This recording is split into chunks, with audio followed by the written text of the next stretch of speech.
Electric vehicles are revolutionizing the automobile industry as we speak. From two-wheelers to cars and even buses to aircrafts, EVs are the inevitable future of transportation. By 2025, it is estimated that about 20% of all new cars sold worldwide will be electric. And by 2030, this number is expected to rise to 40%.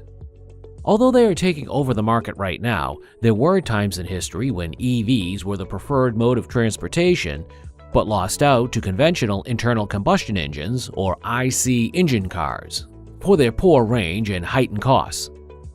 So let's take a step back and look at the evolution of the EV and how it came to be.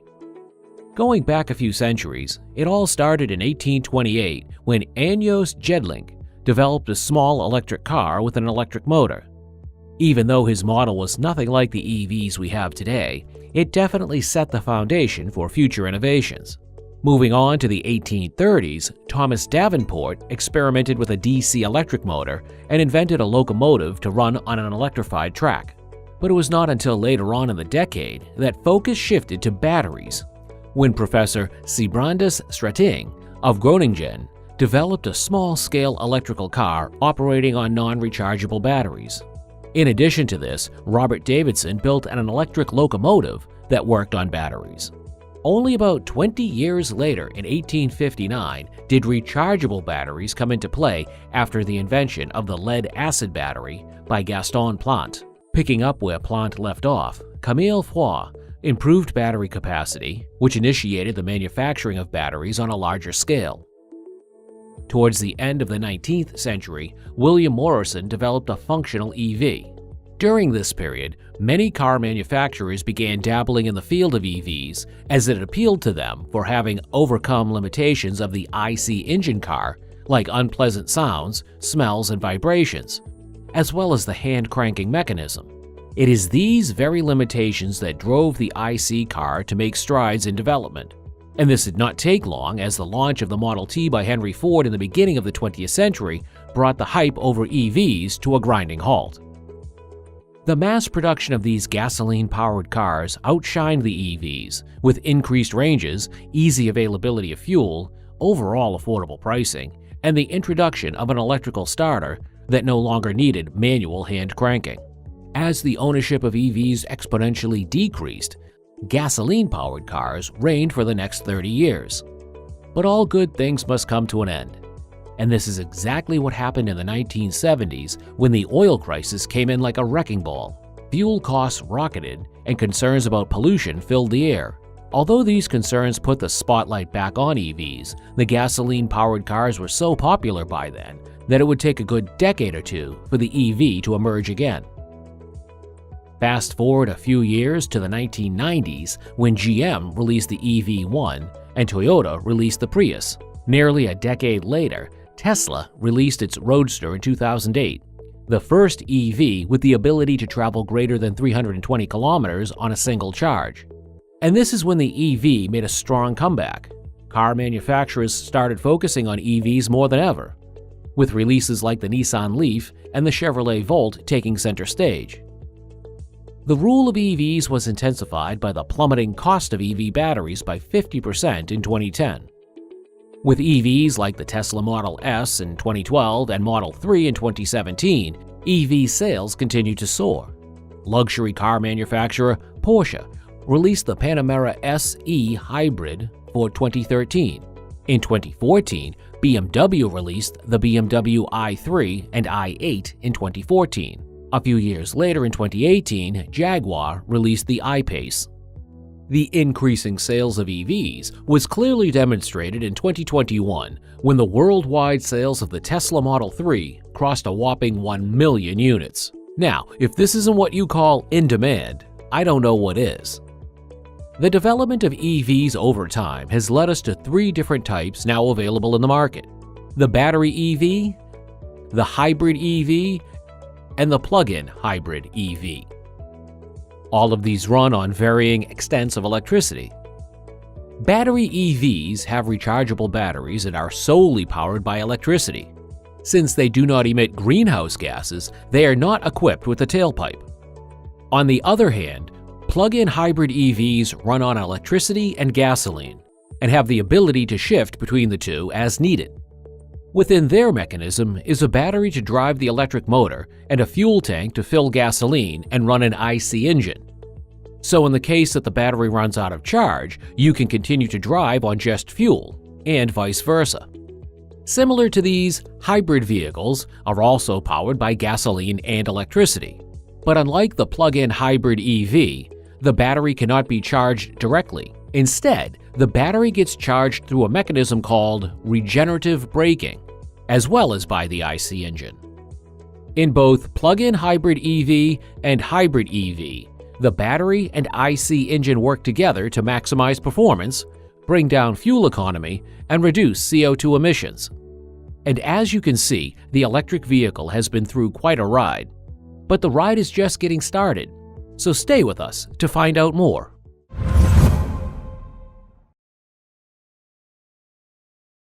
Behind the working of an EV are three main parts connected together: the battery, controller, and motor.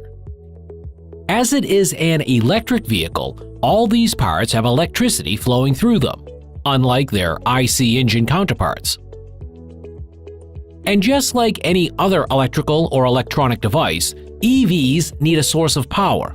For the EV, this happens to be an EV charging station. But forget cars for a second. What do you do when any of your smart devices are about to run out of juice? Probably plug in the charger to charge the battery, right? Well, the same goes for EVs too. EV charging stations can be likened to the USB charging stations for mobile phones available at airports. If your battery is running low at the airport and you don't have your charger on you, you find a charging station to charge your device. EVs can either be charged at commercial charging stations or at the one you have installed at home. Before we continue, let's recap alternating and direct current, or AC-DC. In DC, the electrons travel in one direction, but in AC, the electrons regularly change direction and move back and forth. So if we look at this on a graph, DC would be a straight line, and AC would be a sinusoidal wave that shifts between positive and negative phases. EVs receive alternating current from charging stations the same way our household appliances are powered. And as with any device, electricity has to be converted from AC to DC before it can be stored and used. In the EV, this conversion is taken care of by the onboard charger. Smaller EVs like scooters have off-board chargers. Similar to your mobile phone and laptop, EVs also use a lithium-ion battery pack for its rechargeable edge. But unlike your device that has only one lithium-ion battery, EVs have more than hundreds of lithium-ion batteries packed together under the hood. For EVs, these battery packs boost overall efficiency and offer high energy density, power-to-weight ratio, and temperature performance. In other words, the lithium-ion battery stores an ample amount of energy for its weight. All these put together allow the car to travel greater ranges on one charge. When your battery is charged and you are ready to get going again, you turn the vehicle on and press the accelerator pedal. Now the cool thing here is that depending on how hard you press down on the pedal, the amount of electricity sent to the motor controller varies. So the faster you go, the more electricity is consumed. Okay, let's back up a bit. So if you remember, power from the grid is AC and gets converted to DC for storage in the battery. Before it can be fed to the motor, it needs to be converted to AC again. And once this is done, the AC is fed to the electric traction motor, which then rotates the axles. It is here that the electrical energy is converted to mechanical energy that drives the wheels forward. EVs may have AC or DC motors depending on their application. Larger vehicles are more likely to have AC motors, while smaller vehicles tend to have DC motors. The type of motor used also varies across car manufacturers and models. For instance, Tesla produced the Model S with an AC motor, and the Model 3 with a DC motor. Charging stations are not the only means of charging your battery. When you hit the brakes in an EV, not only does the car stop, the regenerative braking system kicks in. This charges the battery by converting kinetic energy from the rotation of the wheels to electrical energy needed to charge the battery. So, when you're moving, the motor focuses on rotating the wheels, and when you press the brakes, it shifts its focus to restoring energy in the battery. But at times, all the kinetic energy may not get converted into electrical energy because the battery may be completely charged. With all of these parts working together, there is obviously going to be a lot of heat generated.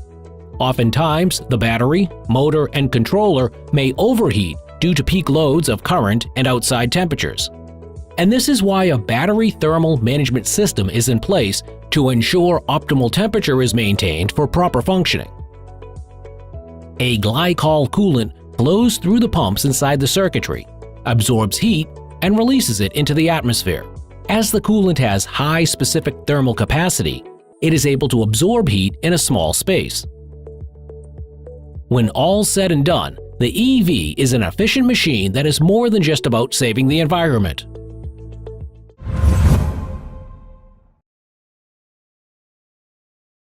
The modern electric vehicle is about to buy out the conventional IC engine car.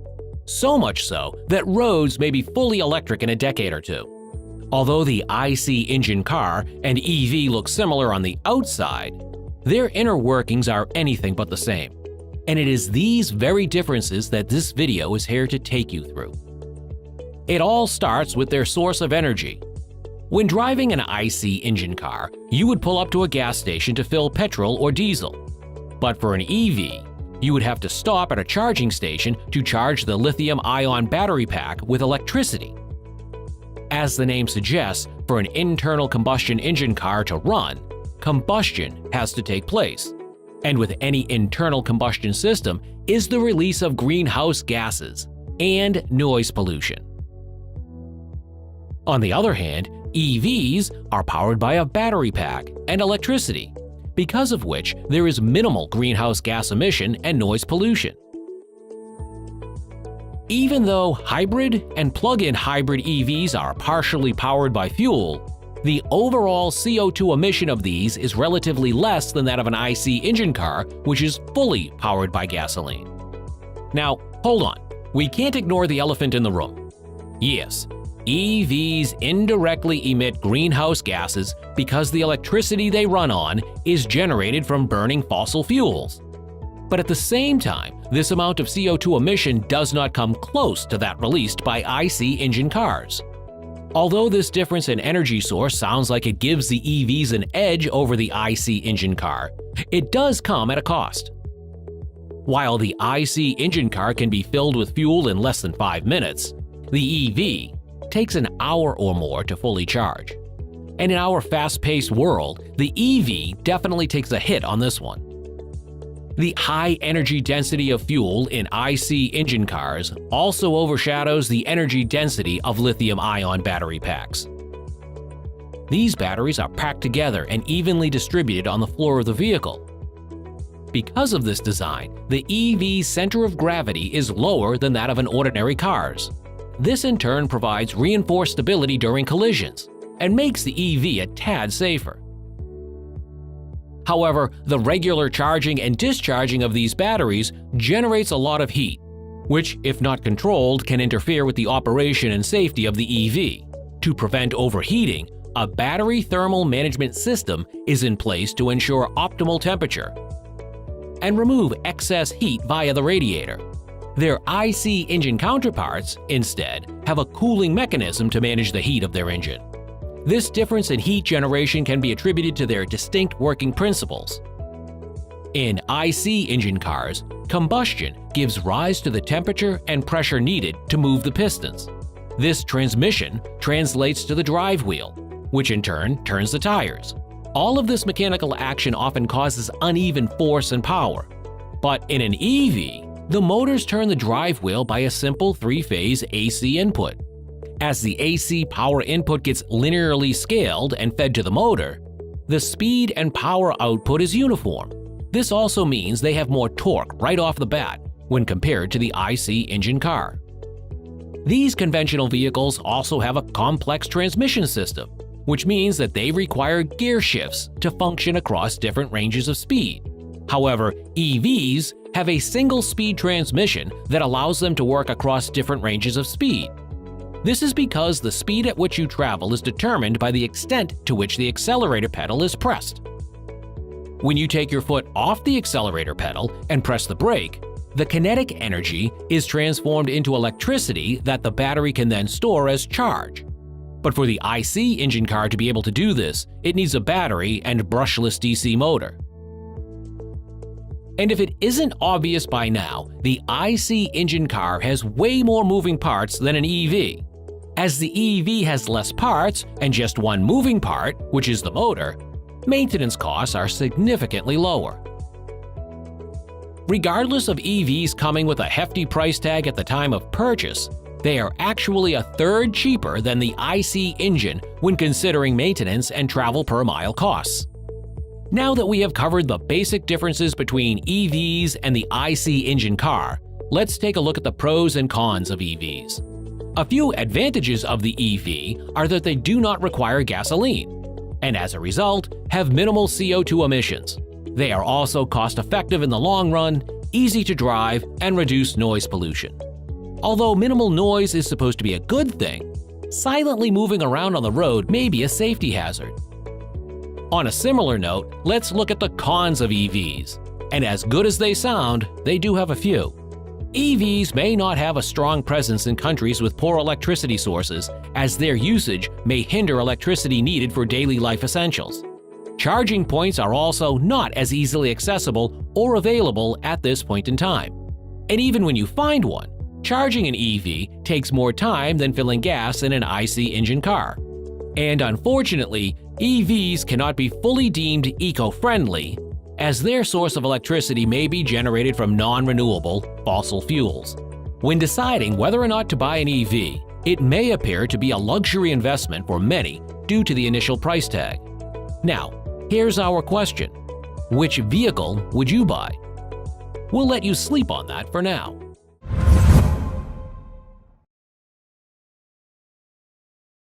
Electric vehicles are supposedly powered by electricity, right?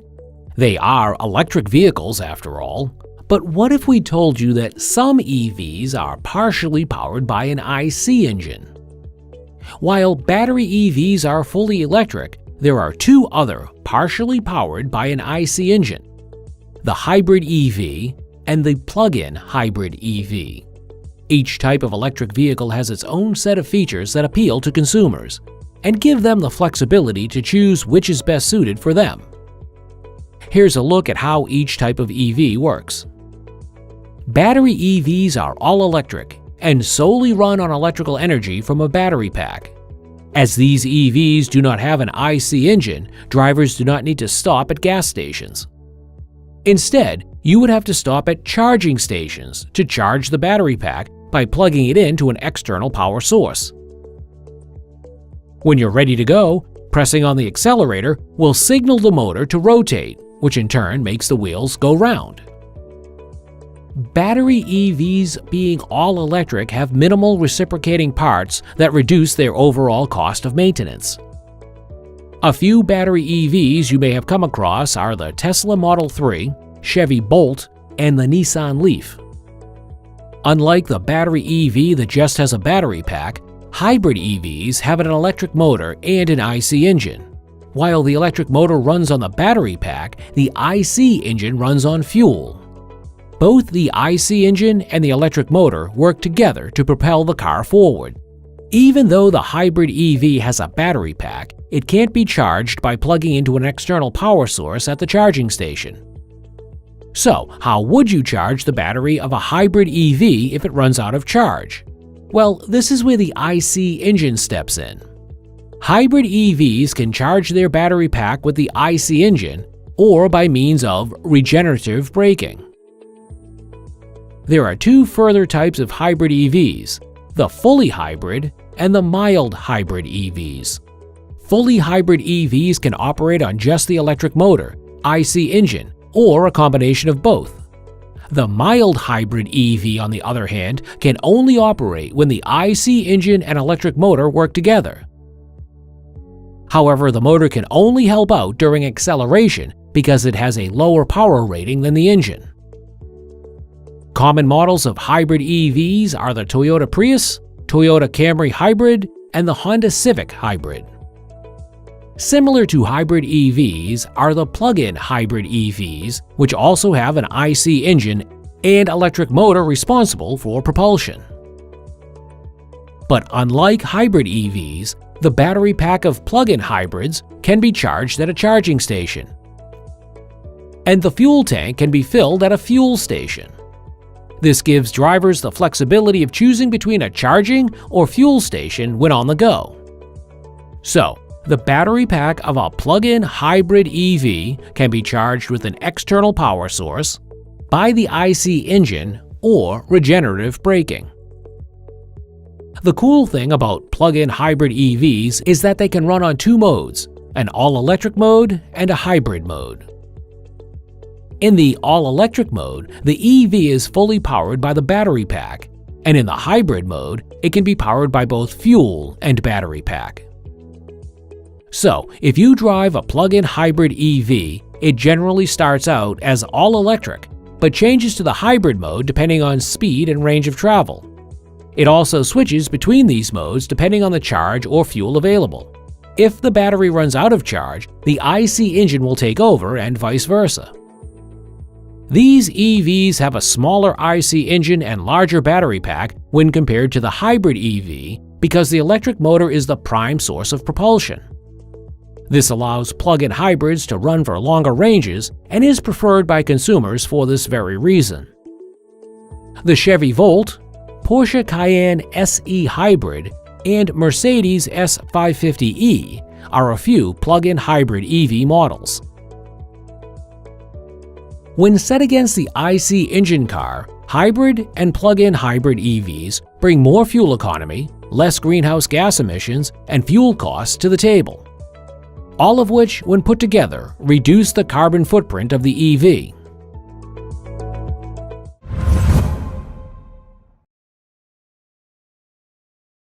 Electric vehicles are the confluence of many components working together. Each of these components must individually function efficiently to optimize EV performance, which is measured in terms of vehicle efficiency. In IC engine cars, this is measured in terms of the distance a vehicle is able to travel per liter of fuel. Vehicle efficiency also focuses on reducing greenhouse gas emissions and fuel consumption. But as EVs do not use fuel, their efficiency is measured by distance per unit of charge. Modifying an EV to maximize performance and efficiency is basically what optimization is. This can also be achieved through reducing their weight and drag. Let's start with vehicle weight. The weight of a vehicle influences the amount of fuel or charge it consumes. Here's a quick look at how this works. A heavy car like an SUV weighs more than a small city car, so it would take the SUV more fuel to move 1 kilometer than it would take the smaller city car to move the same distance. And the same applies for EVs. The heavier the car, the more charge it needs for propulsion. In fact, by reducing the weight of a vehicle, it will have an improved horsepower to weight ratio that will enhance handling, acceleration, and lower braking time. Efficiency in terms of weight reduction for EVs boils down to having lightweight cars with smaller battery packs that can power the vehicle to travel greater ranges. Sounds simple, right? Well, it's easier said than done because car manufacturers need to strike a fine balance between vehicle weight, energy consumption, and efficiency without affecting safety. So if we take the Tata Nexon, an IC engine car weighing 1,315 kilograms, and its electric counterpart, the Tata Nexon EV, weighing around 1,400 kilograms, we can see that the EV weighs more. And even heavier than all-electric vehicles are hybrid vehicles with weight from both the battery pack and engine. This ultimately increases the amount of energy required to propel them forward. Heavier vehicles also experience more rolling resistance, otherwise known as the force that resists forward motion. Car manufacturers have therefore started testing out different lightweight materials. While most car bodies are made from steel for their strength and durability, this actually adds a lot more weight to the car. To reduce this weight without taking a toll on the strength and durability of an EV, combinations of steel and aluminum, magnesium alloys, and advanced composites can be used instead. For this purpose, carbon fibers and fiberglass are also used in the design of bonnets. Although the weight of EV battery packs come under fire, it actually reduces their center of gravity and makes the vehicle easier to handle at higher speeds. This design also reduces imbalances during travel and provides stability when making sharp turns. IC engine cars have heavy engines located in the front, middle, or back of the vehicle, which may make handling relatively harder than the EV. And now coming to drag. The force that resists motion when an object is moving through a fluid medium. So when a car is moving through the air, drag force resists its forward motion. For instance, if we look at race cars, they have an overall sleek design with a small nose to improve their penetration through the air. Even more so, they have an aerodynamically designed windshield that reduces the resistance of the vehicle when moving forward. The vehicle also has less ground clearance, which limits the amount of air flowing below it. To keep the vehicle streamlined through the air, there are minimal to no protruding parts. And in the same way, EVs have a streamlined design with minimal protrusions to allow air to pass around its body. This is unlike an IC engine car, which have to allow air into the frame to cool down the engine. For instance, the front bumper of the Tata Nexon has air vents, whereas the Tata Nexon EV does not. This difference in design reduces the drag in the EV variant. EVs are also designed with low-drag tires that lower the loss of energy as the vehicle moves, in turn improving their range. Having fewer moving parts than the IC engine car, the EV loses less energy to friction and heat between parts, and is able to convert the majority of its electrical energy into mechanical energy that moves the car. This makes the EV far more efficient than its IC engine counterpart. Aren't EVs just the epitome of lean, mean electric machines?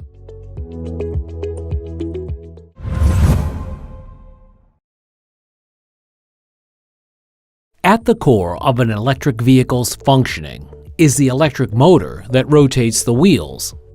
In fact, electrifying a vehicle primarily involves replacing the average IC engine with an electric motor. This makes the electric motor just as important as the battery pack that powers it. Using an electric motor actually minimizes the amount of mechanical parts and movement that goes on inside a vehicle. So when an IC engine creates traction with cylinders, pistons, and a crankshaft, all it takes in EVs is just a signal to the electric motor. But how do electric motors develop the traction needed to turn the wheels of an EV? To answer this, we need to understand what a motor is and how it works. Electric motors are machines that convert electrical energy into mechanical energy. EV manufacturers choose the ideal motor for their models by considering its efficiency, power density, acceleration, torque, and cost. They come in two main types: DC and AC motors. DC motors are powered by direct current and include brushed and brushless DC motors. AC motors are powered by alternating current and include synchronous and asynchronous motors. While the electrical energy is derived from a power source like a battery pack, the resulting mechanical energy is what gives us rotational motion. Behind this rotation is the underlying concept that when you pass a current through a rectangular coil inside a magnetic field, the coil rotates because of the forces acting on it. All magnets have a north and south pole, and while opposite poles attract each other, like poles repel each other. A magnet that naturally displays these properties is called a permanent magnet. But an average iron nail can also be made to display these properties if it is turned into an electromagnet. For instance, if we take an iron nail or rod, wrap a coil around it, and pass electricity through it by connecting a battery to it, it will turn into an electromagnet and display magnetic properties. This means that it will have a north and south pole till it stays connected to a power source. When it disconnects from the power source, it loses the magnetic properties. To understand how this fits into the context of electric motors, here's a look at the workings of a brushed DC motor. It has a cylindrical metal casing with a shaft where the drive wheels of the EV will be attached. Inside this metal casing are two main parts central to its working: a rotor that rotates and a stator that remains stationary. In this case, the rotor is the electromagnet with an armature of windings that have electricity flowing through them, and the stator is the permanent magnet surrounding the motor. There are two permanent magnets with opposite poles facing the electromagnet. By passing current through the coils, a magnetic field is developed. The polarity of the magnet depends on the direction of current flowing through it. When the north pole of the electromagnet aligns with the north pole of the permanent magnet, they repel each other, and the electromagnet moves towards the other permanent magnet with an opposite polarity. But when the north pole of the electromagnet meets the south pole of the permanent magnet, it stops rotating. Now, in order for the electromagnet to rotate again, the poles of the electromagnet and permanent magnet have to be the same. Since we're working with an electromagnet, its poles can be switched by reversing the direction of current flowing through the wires. This process of switching the polarity of electricity to keep the rotor rotating continues for as long as the battery has power to let it do so.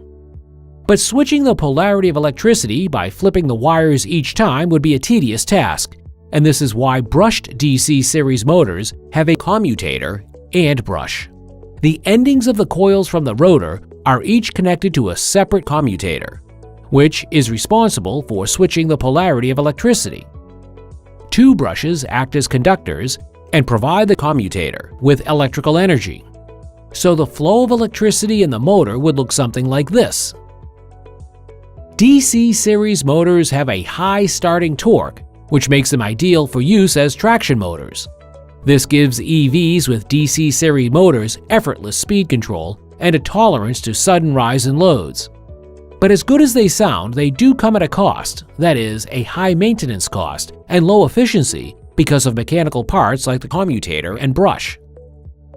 As the brush and commutator continuously rub against each other, they wear out, generate sparks, and reduce the service life of the motor.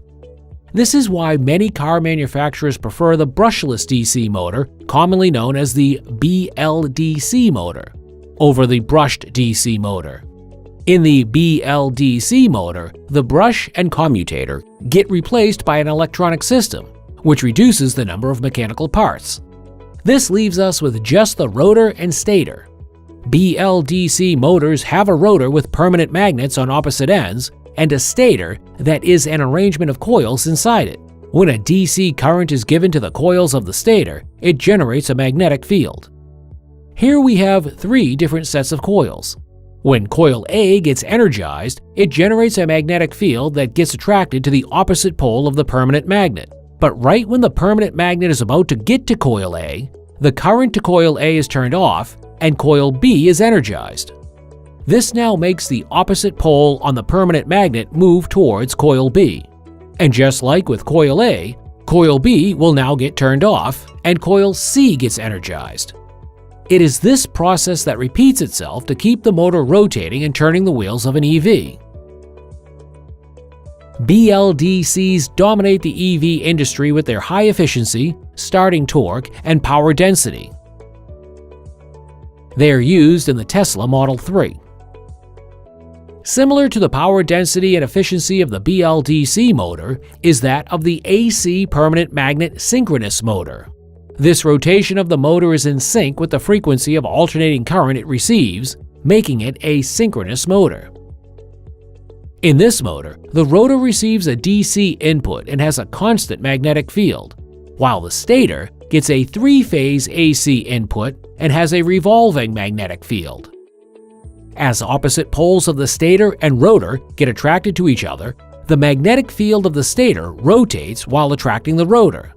These motors are equipped with a squirrel cage surrounding the rotor to rotate at the frequency of alternating current running through the stator.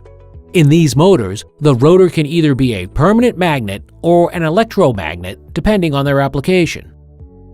When a permanent magnet is used, this motor can function as an alternator in EVs. This means that it can be a motor that propels the vehicle and also an alternator when it comes to regenerative braking.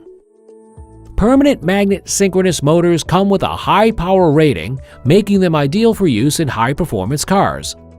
It is because of this that car manufacturers like Chevrolet, Toyota, Nissan, and BMW use these motors in their hybrid and all-electric vehicles. While the permanent magnet synchronous motor rotates at the same speed as the frequency of current, the rotor of the induction motor rotates at a speed less than the frequency of current. This makes it an asynchronous motor. The stator receives an AC input and generates a rotating magnetic field, also known as RMF. This RMF makes the rotor, which is surrounded by a squirrel cage, rotate. In a DC motor, the power would be given to the rotor, but in this AC motor, a three-phase AC input is given to the stator. The speed at which the rotor rotates is determined by the frequency of AC fed to the stator. Because of differences in the phases of AC input, the magnetic field will have different orientations, and when these orientations are aligned, a uniformly rotating magnetic field is developed. Since the rotor rotates because of the generated RMF, there is no contact between rotor and stator. This mechanism reduces the friction and wear on the system. In order for three-phase AC induction motors to have high starting torque like the DC motors, they must undergo a series of control methods that alter the frequency. Once these changes have been made, it offers more torque for longer ranges. Tesla uses this model in its Model S and X EVs for the robust and efficient nature. At the end of the day, it all comes down to using the motor that provides maximum efficiency, torque, and propulsion for an EV.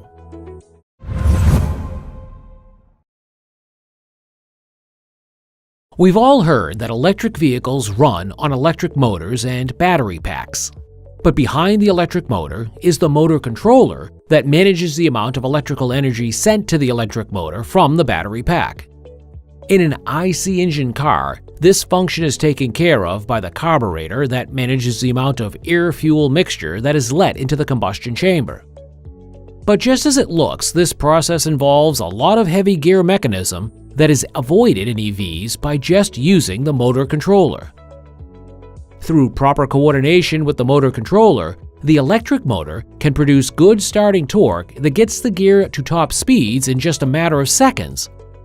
Underlying this is the power converter and microcontroller. The way this works is quite similar to the human brain. When you look up motor controllers in EVs on the internet, you're bound to find them likened to the human brain. And this is because the same way the brain receives sensory input from the surroundings, the motor controller does too. A microprocessor in the EV receives signals from the brakes and throttle. These signals get processed to produce an output that controls the electricity sent to the motor with the help of a power electronic converter. This interface links the electronic components of the EVs, and its output generally manages the speed, direction, torque, and horsepower of the vehicle. Inputs coming from the battery are sent to the motor controller, which then forwards a corresponding signal to the motor. A cable connects the pedal to two potentiometers. When you press down on the pedal, it sends a corresponding signal to the controller, which determines how much power to send to the electric motor. The controller then reads the values on the potentiometers and ensures that both signals are the same. This is why there are two potentiometers for safety reasons. If the potentiometers do not have the same value, the controller will not work. Not only does the motor controller receive energy from the battery, but it also sends it back during regenerative braking. EVs use both AC and DC motors. In the case that an AC motor is used, the motor controller is also responsible for converting direct current from the battery to alternating current that can be used by the motor. Based on the type of motor used, a motor controller can be a DC-DC converter or a DC-AC converter. And as there are obviously many electronic components working together in an EV, the motor controller monitors and measures parameters such as current, motor speed, and voltage. If errors are sensed, data related to it will be sent to external systems that alert the driver. The motor controller will then trigger a response focused on maximizing the safety of the EV and passengers inside it. For instance, if a short circuit happens within the circuitry, the motor controller steps in and stops the flow of electricity from the battery. In addition to this, the motor controller also brings down the speed at which the electric motor rotates when the battery is low on charge. This is done in an attempt to get as much juice out of the battery as possible and to maximize range. Without motor controllers, it's safe to say that EVs might just be out of control.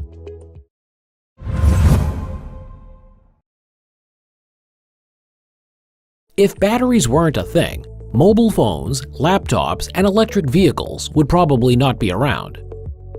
As a matter of fact, we wouldn't even be able to start conventional IC engine cars without batteries.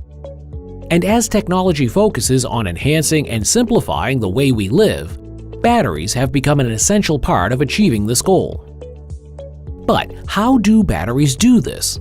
Well, that is what this video is here to tell you. Batteries provide electrical energy through electrochemical reactions that take place within them. Here's how this happens. In every battery are two metal rods, an anode and a cathode, called electrodes.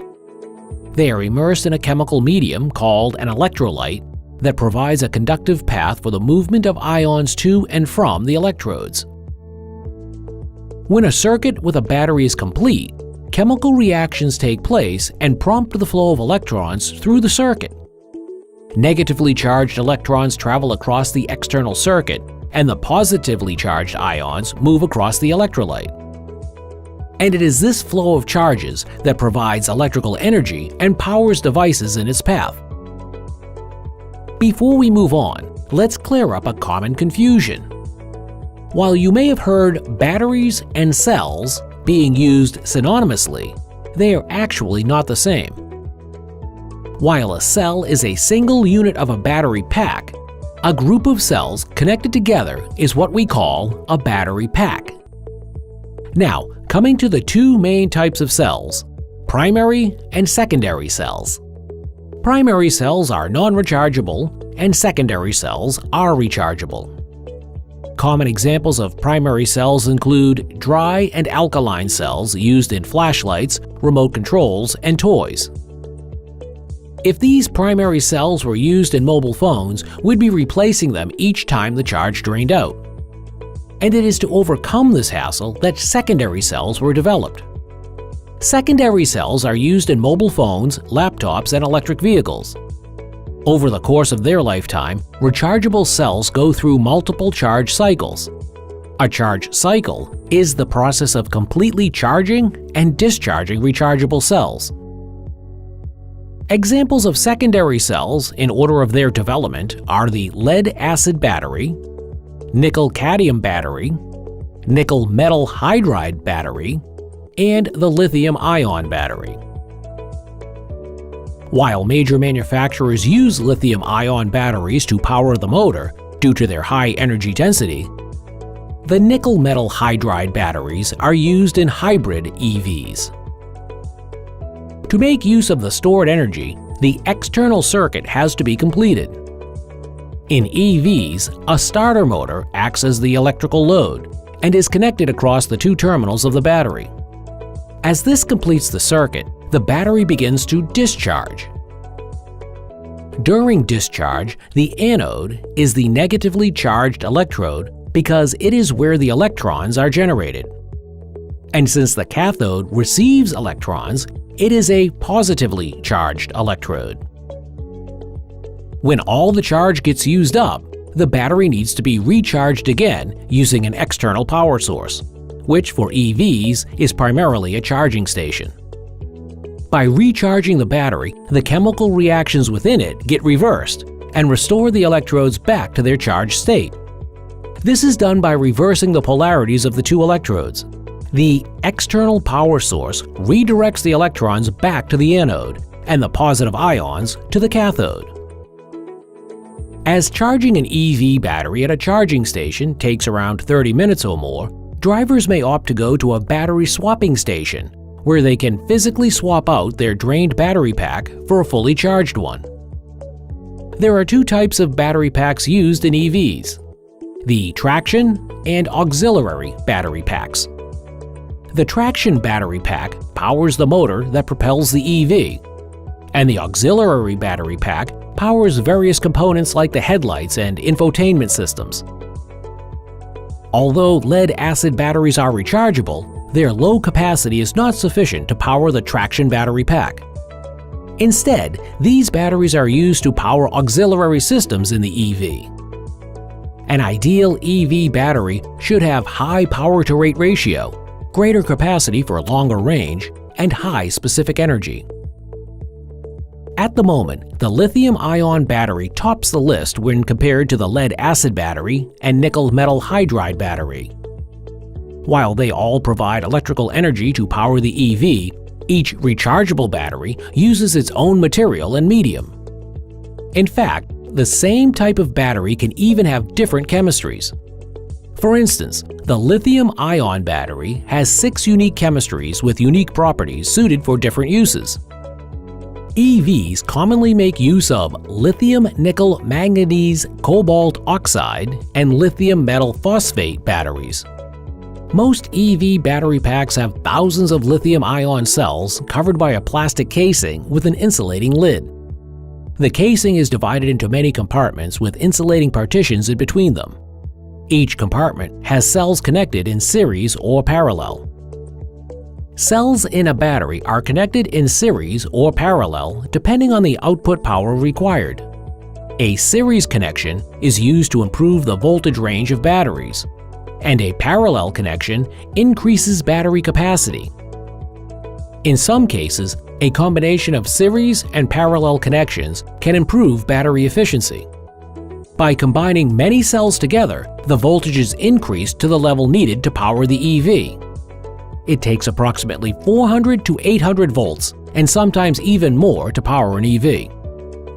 So, while a single cell may be sufficient to power your electronic devices, it is definitely not enough to power an EV.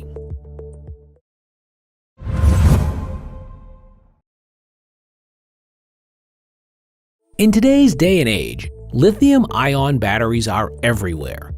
They dominate the electric vehicle industry with their high power density, fast charging potential, high temperature performance, and long lifespan. Being secondary batteries, lithium-ion cells can be recharged multiple times, making them ideal for use in smartphones, laptops, and EVs.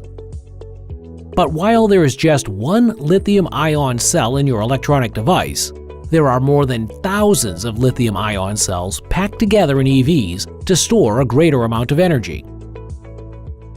As EVs obviously require more power than electronic devices, the lithium-ion batteries are connected in series or parallel to increase power. But what about these batteries makes them ideal for use in EVs?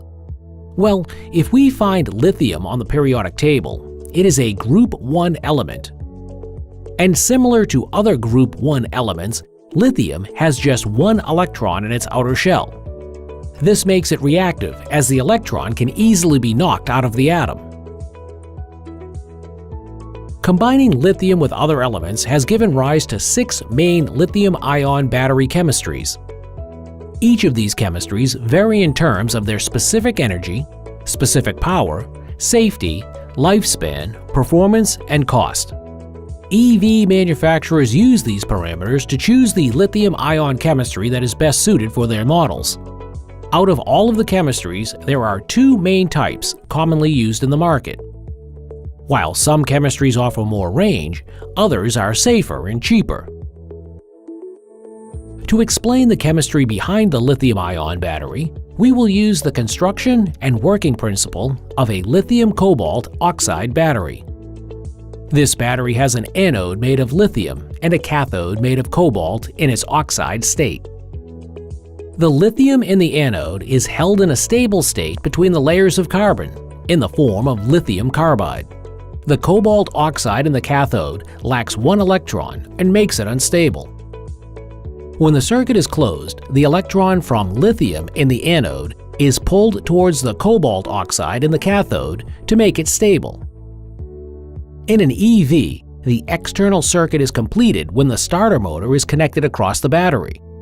When the EV turns on, electrons from the lithium atoms will continue to accumulate at the cobalt electrode. As more electrons accumulate, they begin to resist the flow of electrons from the anode. This prevents the flow of electricity.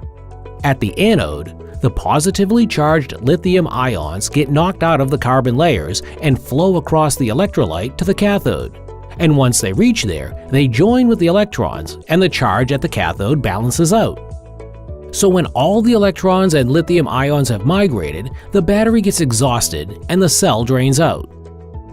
But as the lithium-ion battery pack is rechargeable, you can charge it at the nearest charging station. By plugging the charging cable into the charging port of your EV, the external current energizes the electrons on the cobalt electrode to direct them back to the anode. And here, the lithium ions also go back through the electrolyte to get trapped in the carbon layers. This replenishes the charge at the electrodes, and the battery is ready to power your vehicle again. And now you know why lithium-ion batteries are the perfect choice for EVs.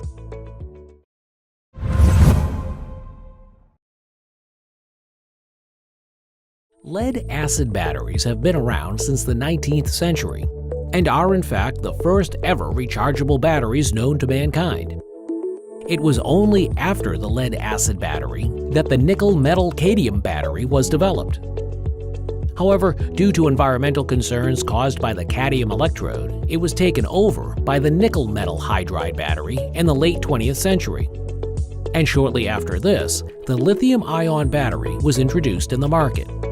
Despite the lead-acid battery no longer being used as the primary source of power in EVs due to its poor capacity and efficiency, the nickel-metal hydrides are still used in hybrid EVs like the Toyota Prius and all-electric vehicles like the Toyota RAV4 EV. They are either used on their own or in combination with lithium-ion batteries. In this video, you will learn about the construction and working of the lead-acid and nickel-metal hydride batteries. First off is the lead-acid battery, which is primarily used in IC engine cars to start the engine. Lead-acid batteries are used in situations that require intermittent supplies of electricity, and they are preferred for their inexpensive yet safe and reliable nature. Electrical energy is produced by the lead-acid battery when a chemical reaction takes place between the two electrodes. One electrode is made of pure lead, which is spongy, and the other is made of lead peroxide, which is rigid. These electrodes are dipped in a sulfuric acid solution, which acts as the electrolyte. If these two electrodes come in contact with each other, they may short-circuit the system. To prevent this, separators made of rubber, wood, or glass are placed in between the electrodes for insulation. During the discharge phase, lead peroxide acts as an anode and lead as a cathode. When the circuit is closed, the acid molecules split into positively charged hydrogen ions and negatively charged sulfate ions. The hydrogen ions, which are missing an electron, move towards the lead peroxide to gain electrons and become neutral. This electrode now becomes positively charged as it has lost electrons to the hydrogen ions.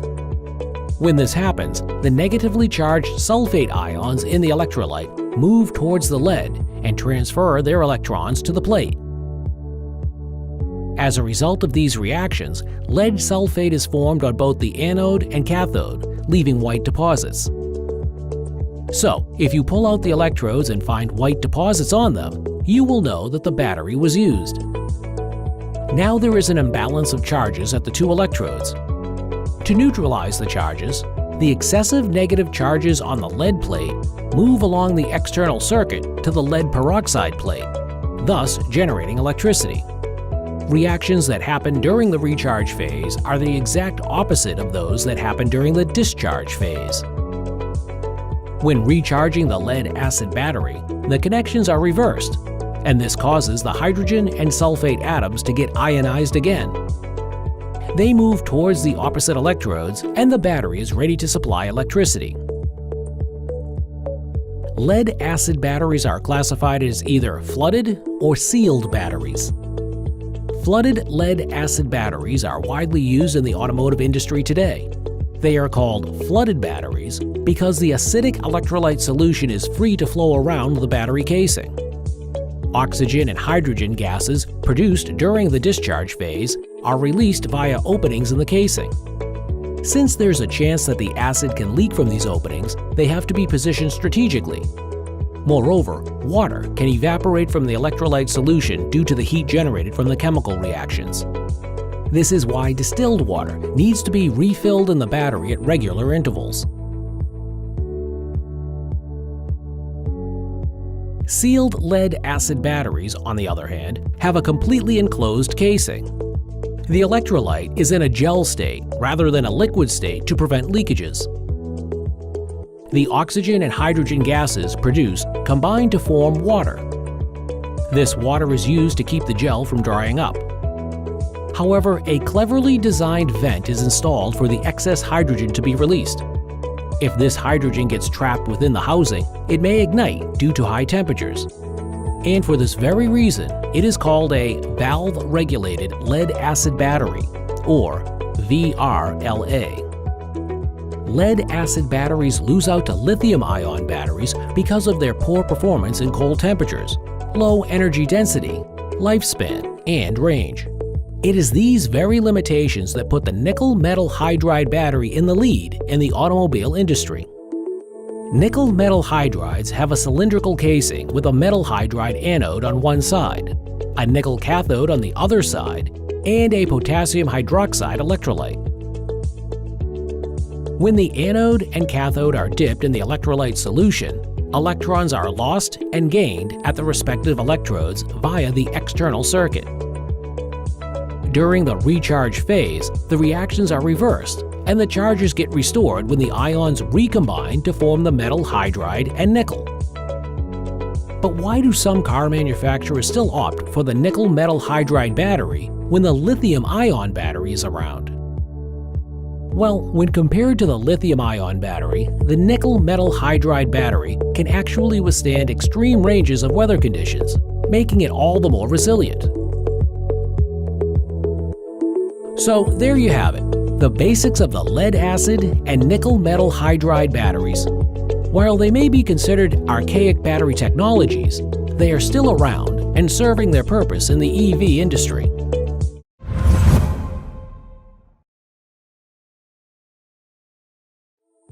With the single-speed transmission system, electric vehicles can go from 0 to 100 kilometers per hour in just a matter of seconds. EVs have a transmission system just like other vehicles that uses power to turn the drive wheels. But unlike IC engine cars that have a multiple-speed transmission system, EVs have a single-speed transmission system that gives maximum torque right from the start. This makes it high revving, giving it up to 20,000 RPM. While EVs are powerful from the get-go, IC engine cars require frequent gear shifting to convert narrow ranges of usable torque and power to much higher ranges needed on the road. In fact, this transmission system only gets the IC engine car up to around 7,000 RPM and has a complex and heavy gearbox that brings high maintenance costs to users. The multiple gears in IC engine vehicles work on the concept of specific ratios. But this is not the case in the single-speed transmission system in EVs, which has a single fixed reduction gear. This basically means that the motor runs at speeds higher than that of the wheels. Let's take a look at how the single-speed transmission system works from the time you press the accelerator pedal. When you press down on the pedal, a corresponding amount of current is sent to the motor controller. The motor controller feeds this current to the electric motor that draws power from the battery to rotate. As the shaft of the electric motor is connected to the drive gear in the gear system, it rotates along with the electric motor. When the drive gear rotates, it also rotates the driven gear. The drive gear in the gear system is connected to the differential that drives both wheels and lets them rotate at different speeds when needed. For instance, when turning a corner, the wheel on the outside has to rotate faster than the other. EVs can move forward or backwards with just the press of a button. This is because the electric motor can rotate both clockwise and anti-clockwise depending on the direction of current. In order to reverse the direction of current, the driver just has to press the reverse button. When the direction of current gets reversed, the polarity of the electromagnet in the motor also changes. This makes the motor rotate in the opposite direction, which in turn reverses the direction that the car travels. When it comes to EVs, there are 4 different drive wheel systems used. In front-wheel drive, the electric motor is at the front of the vehicle, and in rear-wheel drive, the electric motor is located at the rear end of the vehicle. EVs also come in 4-wheel drive and all-wheel drive systems. Both systems require the placement of an electric motor at the front and back axles of the vehicle. Although they may seem similar, they differ in the way they power the wheels. All-wheel drives power the front and rear wheels simultaneously. The main difference between all-wheel and 4-wheel drive system is that the latter can choose to send power to either the rear or front wheels. It can also decide whether it sends power to all 4 wheels. This allows the driver to choose which wheels the power is sent to with just a switch or lever. As the single-speed transmission system has a single fixed reduction gear, it is relatively simple and user-friendly. The inner mechanical workings and movement of the parts in the gearbox often wear out and may break down. All of this is avoided in the single-speed transmission system as construction is simpler and ultimately cuts down the overall maintenance costs. So, with electric vehicles, you can say goodbye to the Prindle system and shift gears to single speed.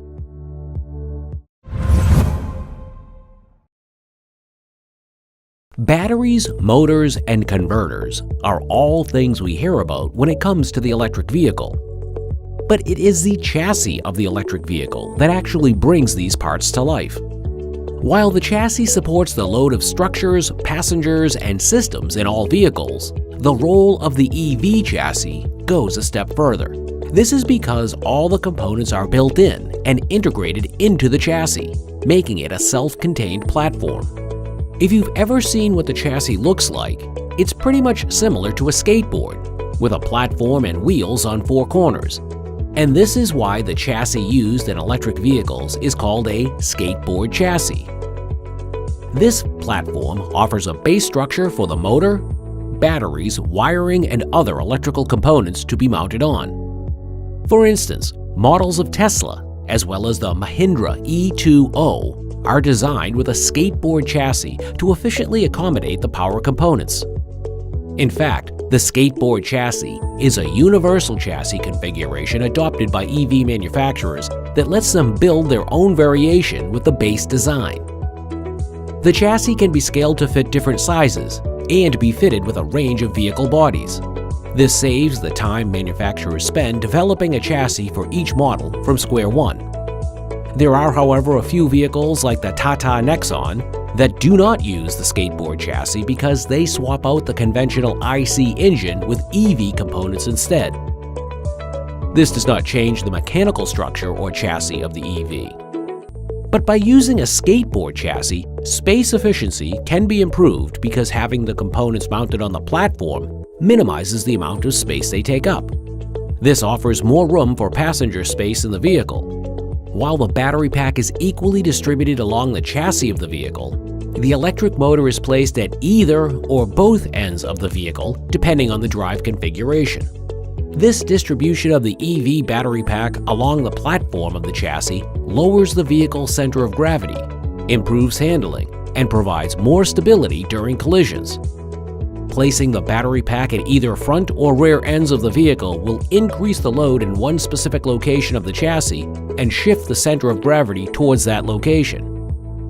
Among other factors, the shift in center of gravity is one that can cause understeering or oversteering. If the center of gravity is closer to the front end of the vehicle, it is prone to understeering. And if the center of gravity is closer to the rear end of the vehicle, it is prone to oversteering. Having the battery pack at either end of the vehicle puts it at risk of direct impact during a collision and poses a safety hazard for the passengers. Although the EV battery pack contributes to the majority of the vehicle's weight, the platform of the skateboard chassis provides much scope for reducing weight to improve fuel efficiency and handling. When designing the chassis and selecting the material to use, the primary focus is on supporting the load of the vehicle and passengers within it. Both advanced high-strength steels and aluminum find themselves competing to be used as materials for EV chassis in the automotive industry. Even though steel is preferred for its strength, crashworthiness, performance, durability, and low cost, it does happen to be relatively heavier than aluminum. As aluminum weighs relatively less, it is a preferred choice for use in EV chassis. But when the steel industry developed high-strength steels with strengths up to 2,000 megapascals, it took the lead in recent EV models such as the Tesla Model 3. As research into optimizing designs for skateboard chassis continues, it will definitely pave the way forward for the future of electric vehicle design.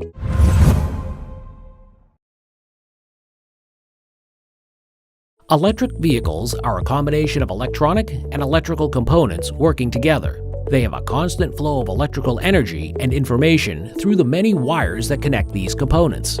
You just don't see all the wires because they are bound together by a wiring harness that is a collection of wires, their terminals, and connectors held together by a durable and insulating material. The wiring harness is designed in such a way that multiple wires are organized into several bunches that follow specific routes along the body of the vehicle. Not only does this simplify handling, but it also reduces the chance of short circuits in the system. It also optimizes the way space is used in the electric vehicle and protects the wires from external damage. EVs have wires that run on for miles on end, and having them loosely lying around the vehicle would prove to be an inconvenience. But it isn't as simple as just taking the wires and putting them together. Before a wiring harness is developed, it is vital to model and simulate the positioning of components and the route of wires. It has to be designed in a way that efficiently uses the space in the EV while making sure that all necessary components are connected. Behind the design of a wiring harness are 4 main steps. These include selecting the components and their placement, the wiring diagram, selecting the right harness, and electrical routing. Before the path of wires can be designed, the components along its way needs to be selected. These include high-voltage components like the battery pack, motor, and inverter, as well as low-voltage components like lights, fuses, relays, tubes, and sensors. Next comes the placement of these vehicles in a circuit to develop a wiring diagram. The components are laid out and connected together. After the components and wires are positioned appropriately, the wiring harness is designed. Specific design requirements are taken because the harness passes through parts of the vehicle that are exposed to heat and moisture.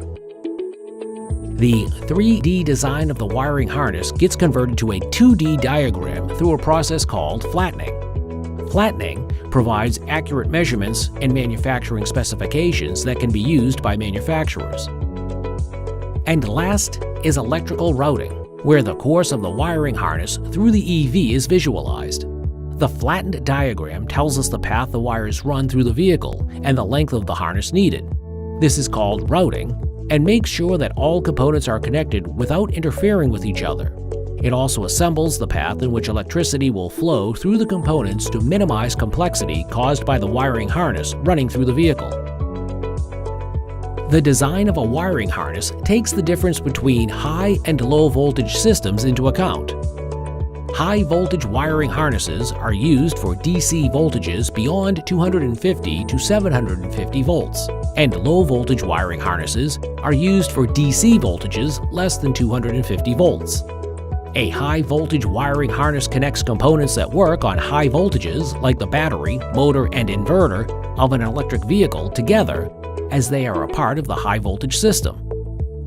The battery and inverter are connected together by an underfloor wiring harness which is longer in length than the power cable connecting the battery and motor together.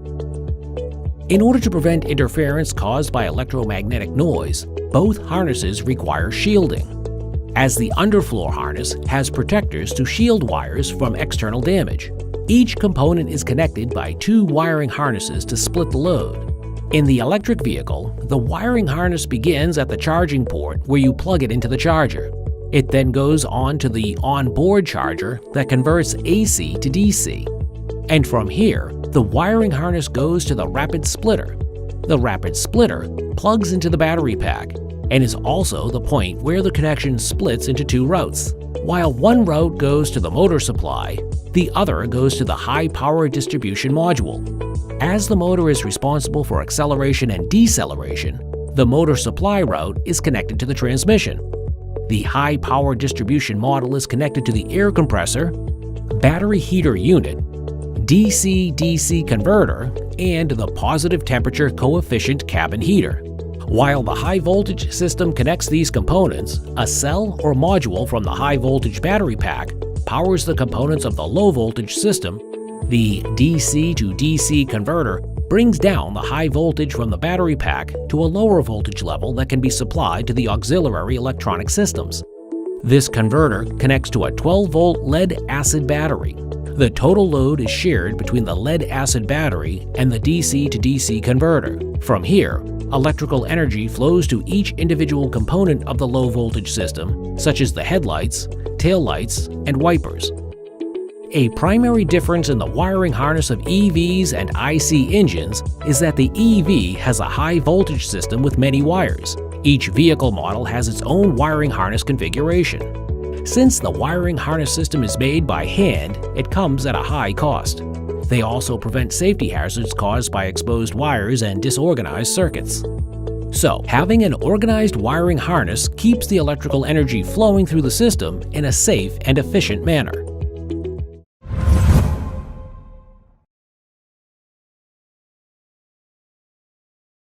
If the temperature of the human body increases or decreases beyond the ideal range, it might lead to unpleasant effects that affect your overall health and performance. For example, if you're running a temperature, you may experience sweating, headaches, weakness, and shivering that hamper body functions.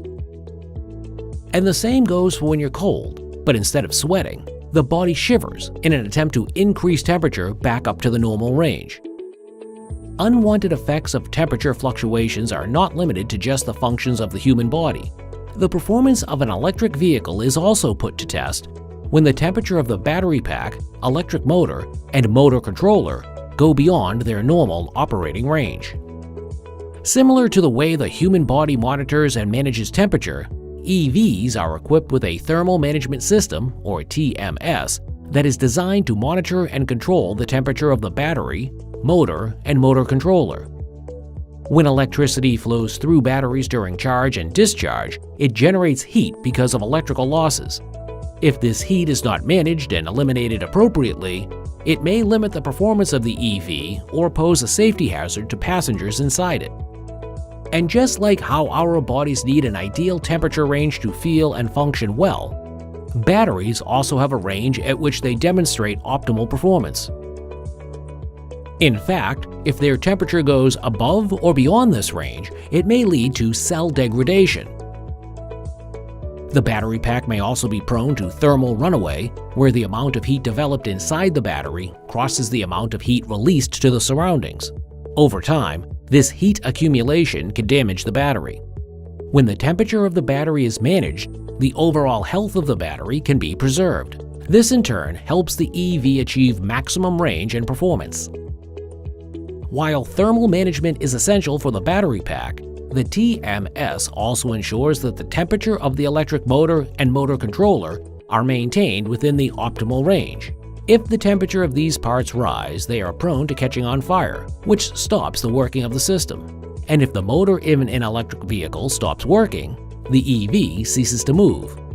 In order to prevent issues in the electric vehicle because of overheating, the TMS cools the parts using one of three methods: liquid coolants, air cooling, or cooling fins. Here's a quick look at each one. Circulating a liquid glycol coolant through the internal circuitry is the most dominant method of cooling used in EVs.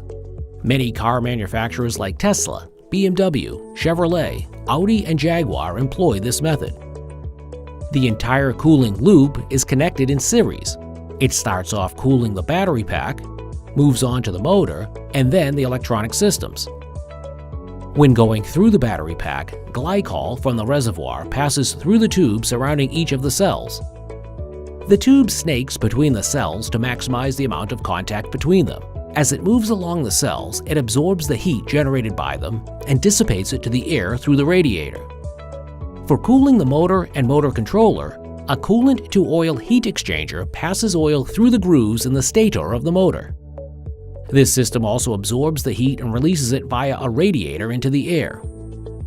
Coolants like glycol are used for their low freezing points, high thermal conductivity, and high heat capacity. Used to a lesser extent is the air cooling method, which involves circulating air over the top of the parts. It will absorb the heat, move it away from them, and into the air. However, this is not a preferred method as air has poor heat conductivity. Cooling fins are also used to cool the system as they increase the surface area needed for heat transfer to take place. When the heat gets transferred to the cooling fins from the battery pack through conduction, it is transferred to the air via convection. But as they add more weight to the EV, it's not a preferred method of cooling. But thermal management in an EV goes beyond just cooling the battery pack, as it also involves heating the battery pack at low temperature conditions. This is because battery capacity is greatly reduced under low temperature effects. And now you know that temperature control is just as important in electric vehicles as it is to the human body.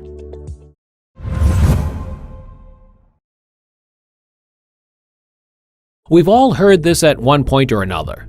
Energy can neither be created nor destroyed, but it can be transformed from one form to another. And it is this very law that the regenerative braking system in electric vehicles exploits.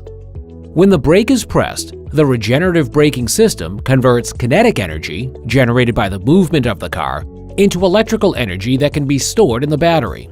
Let's break it down for you. It takes a certain amount of kinetic energy to get the car going when you press the accelerator pedal. But when you press the brakes, this energy has to go somewhere, so it can't be lost. It can only be transformed into another form. In the average vehicle without regenerative braking, pressing the brakes converts the kinetic energy into heat energy. And as heat cannot be put to good use in these vehicles, the energy eventually gets wasted. But in EVs, this energy is used to recharge the batteries. Releasing the accelerator pedal decelerates the electric car, and when the car decelerates, the motor also slows down until it stops. Since the drive wheel is attached to the motor, it continues to be in motion before gradually coming to a stop. At this stage, the motor acts like a generator, during which it takes the kinetic energy of the wheels and converts it into electrical energy that can charge the battery. As the vehicle decelerates, a back electromotive force, or back EMF, develops. The electricity that comes from this is what gets stored as electrical energy in the battery. So, in EVs, the electric motor happens to be an energy recovery device that acts as a generator when braking. The regenerative braking system can be used in battery EVs as well as hybrid and plug-in hybrid EVs. In all vehicles, the amount of energy returned to the battery during regenerative braking depends on how the driver operates the vehicle. More energy is reaped when drivers gradually decelerate the vehicle, as it gives the EV time to capture and transform the kinetic energy. Drivers who abruptly hit the brakes find regenerative braking to be less efficient and not enough time is given for the system to convert energy. Regenerative braking is also more effective when drivers are on the roads that require them to press the brakes more often. This is because it gives the electric motor more opportunities to capture and transform energy. Now that we have covered how regenerative braking works, here's a look at its pros and cons. By being able to top up energy when on the go, the regenerative braking system saves energy and maximizes driving range by extending battery life. The amount of energy the regenerative braking system can capture depends on factors like braking force, braking power, charge left in the battery, and how the EV is being driven. But generally, anywhere between 16 to 70% of the kinetic energy can be captured and stored as electrical energy. Another limitation is that not enough kinetic energy is generated at lower speeds for the regenerative braking system to capture and convert into electrical energy. At higher speeds, the system may not always bring the EV to an immediate halt, which in certain cases may jeopardize safety of passengers in the EV. In some cases, drivers used to the conventional braking system have expressed discomfort in the pedal of vehicles with regenerative braking systems. Until they get accustomed to it, they may not be comfortable working the brakes. Nonetheless, the regenerative braking system is breaking the norms of how we brake.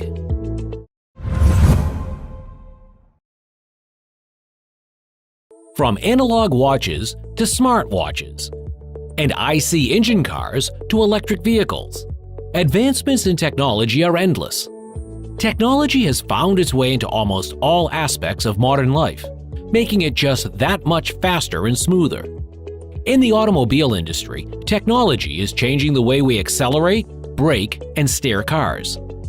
The conventional drive-by-cable system using mechanical linkages and hydraulic pressure to manage the functions of a car is now being replaced with the drive-by-wire system that operates a car with just electronics. In place of the mechanical connections found in drive-by-cable systems, the drive-by-wire system brings in an electronic unit to manage acceleration, braking, and steering. And as their name suggests, acceleration is handled by the accelerate-by-wire system, braking by the brake-by-wire system, and you guessed it, steering by the steer-by-wire system. Petrol engines were first to be equipped with drive-by-wire technology, replacing the traditional drive-by-cable system.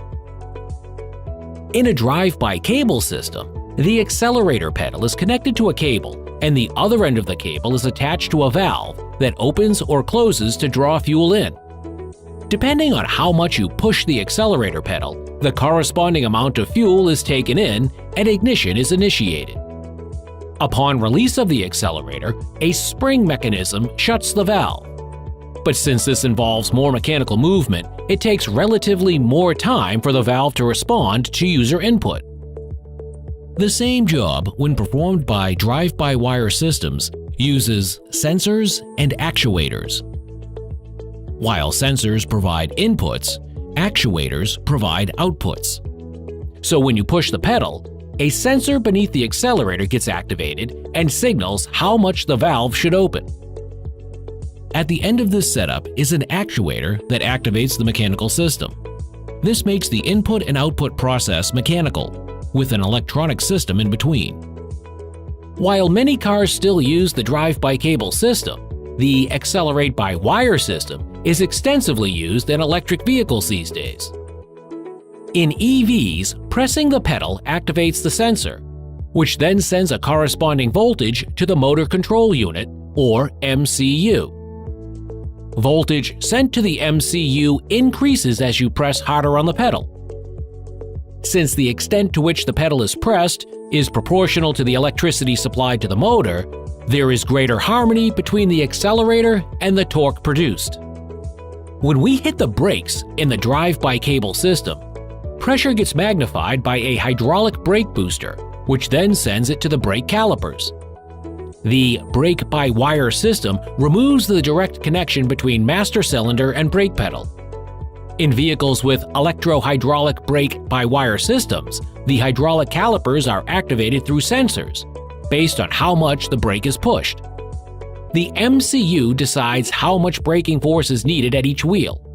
This then triggers the hydraulic calipers accordingly, Electromechanical brake systems further remove connection between driver and brakes, as they do not have a hydraulic component.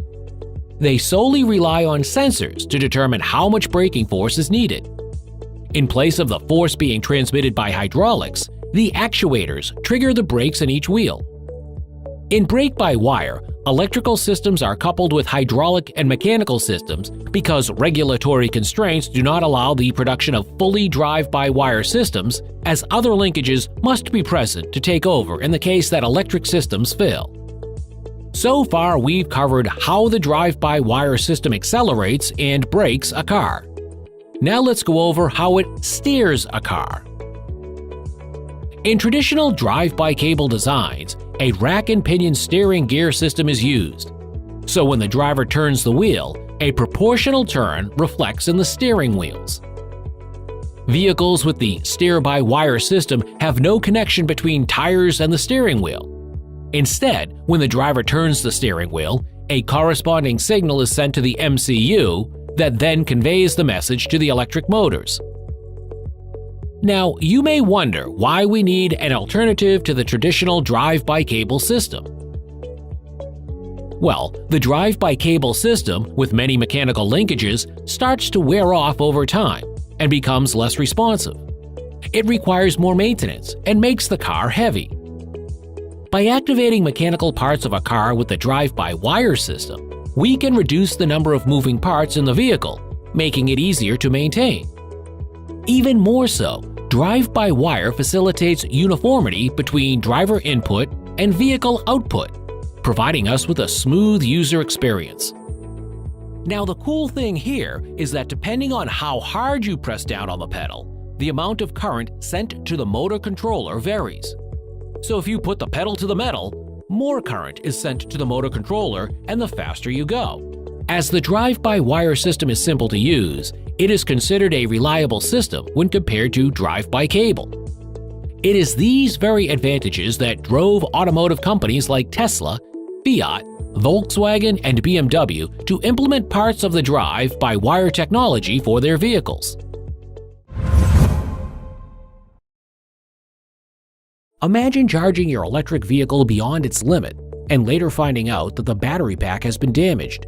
And if the battery pack gets damaged, it poses a safety threat to all those in and around the vehicle.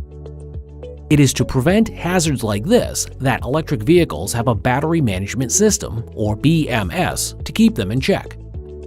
The BMS oversees the workings and performance of the rechargeable lithium-ion battery pack in EVs to make sure they function efficiently within safety limits. The BMS does this by monitoring the temperature and environment of the battery, flow of coolant through the circuitry, and estimating and managing state of charge and state of health. By doing this, battery performance and life can be maximized through cell balancing. An EV battery pack is made up of many lithium-ion cells connected together in a series, or parallel. Each cell has its own state of charge and capacities because no two cells are like each other. Even if one of the cells in the battery pack drains out, the entire pack stops working.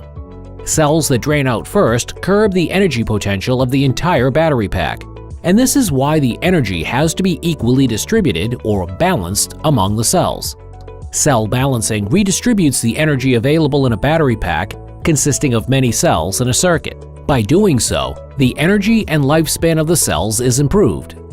Cell balancing is also required to prevent issues that may arise within the battery system, like thermal runaway, cell degradation, or incomplete cell pack charging.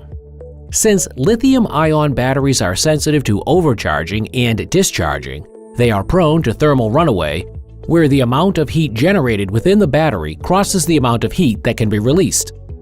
As time goes on, lithium-ion batteries also undergo cell degradation that is marked by a reduction in their lifespan, efficiency, and capacity. By balancing the charges of cells within the battery, their condition can be preserved to delay the effects of cell degradation. Similar to how some cells drain out before others, some also reach their full capacity faster. Because of this, cells that are not fully charged may be mistaken as fully charged. This results in incomplete cell pack charging. But how does cell balancing actually work? There are two methods: active and passive balancing. Imagine you have a barbell with 16 kilograms of weight on one side and 20 kilograms of weight on the other side. If we apply the concept of active balancing, 2 kilograms from the side with 20 kilograms would be taken and added to the side with 16 kilograms. This would equally distribute the weight across the barbell, giving us 18 kilograms on both sides. Now, if we apply the concept of passive balancing, 4 kilograms would be removed from the side with 20 kilograms, giving us 16 kilograms on both sides.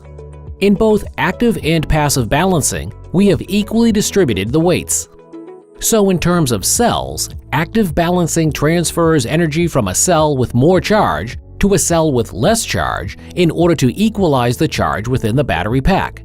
This can be achieved through charge shuttling, which involves transporting energy from one cell to another, or by energy converters, which use capacitors, transformers, or inductors to facilitate the movement of energy across cells.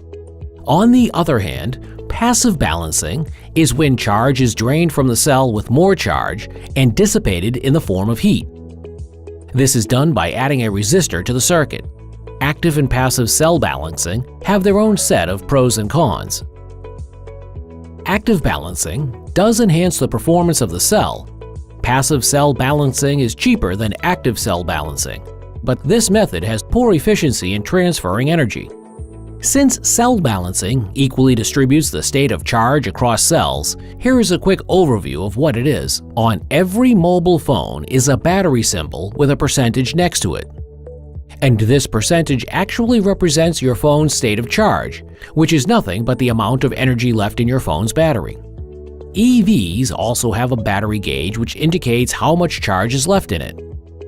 Parallel to the battery gauge, in an IC engine car is the fuel gauge that indicates how much fuel is left in the tank. It is important to note that the maximum your battery can be charged is always less than its full capacity.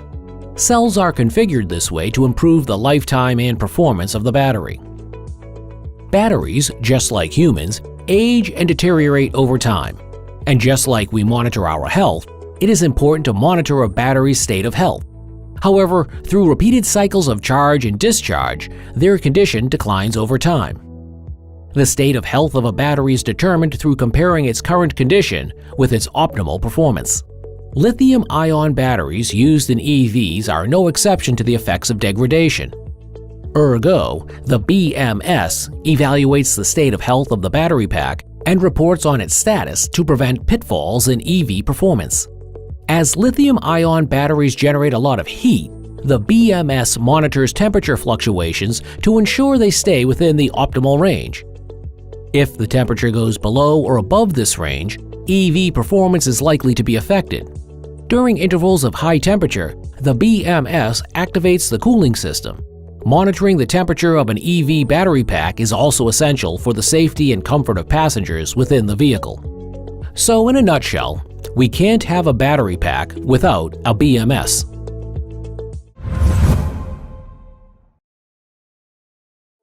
Just like the battery symbol and percentage on your mobile phone is one on your electric vehicle's display. This lets you know how much charge is left in your EV's battery pack, which in other words is the state of charge. As batteries go through multiple charge cycles over the course of their lifetime, their condition declines because of the constant flow of current through them. The more current flowing through them, the more heat generation and a faster reduction in battery capacity.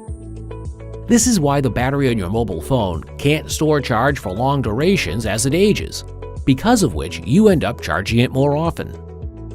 The same goes for the battery in electric vehicles as well. This makes it vital to monitor the battery's state of health, which is its condition at a given time compared to its performance under ideal conditions. Evaluating and reporting on the state of charge and health of an electric vehicle's battery is taken care of by the battery management system. But how do we measure the state of charge and health of a battery pack? Well, since there are no direct methods of determining the SOC and SOH of a battery, we use methods of estimation instead. For this, factors that can be measured such as the current, voltage, temperature, and model of the battery are taken into consideration in order to arrive at an SOC and SOH estimation. Estimating the SOC of an EV battery pack lets the driver know how long the battery can run for before they need to change it again. It also protects the battery from overheating due to overcharge or discharge, which if not controlled can affect battery health. While there are a series of methods used to estimate the SOC of a battery pack, there are three main methods used when it comes to EVs. These include the Coulomb counting method, open circuit voltage method, and the Kalman filter algorithm. Here's a look at how they work. The Coulomb counting method, or the current integration method, determines the SOC of a battery pack by integrating the amount of current entering and exiting the pack with time. This is done with a Coulomb counter that is connected across the battery. The results then get displayed as the SOC. Next is the open voltage method, which is a direct measurement of battery SOC. Open circuit voltage is the difference in potential between the two terminals of a battery when no load is connected across. The SOC of a battery is related to its open circuit voltage. For instance, in a lead-acid battery, the relationship between the SOC and open circuit voltage is almost linear. But the only drawback of this method is that this relationship is not linear for all battery types, and this mainly holds true for lithium-ion batteries. New adaptive systems have been developed with advancements in artificial intelligence. One commonly used adaptive system is the Kalman filter. This is an estimation algorithm using real-time data on terminal voltage, which is the difference in potential between the two terminals of the load when the circuit is on. The Kalman filter algorithm is used because it limits noise interference from sensors and provides more accurate readings. Once the sensors measure electric charge and voltage, they display it for the driver to see as the battery and percentage icon on the display panel. When aware of the battery's state of charge, they can monitor its performance and optimize it for use on the road. The usable capacity of a battery is influenced by factors such as the age of the battery, its internal and external temperature, and charge and discharge rates. Their effects are not limited to just SOC, but also extend into the battery's SOH because over time, they affect parameters such as internal resistance, capacity, and battery voltage. The relationship between state of charge and state of health is defined by the equation where the rate of change in state of charge is the difference between the rate at which state of health and depth of discharge change.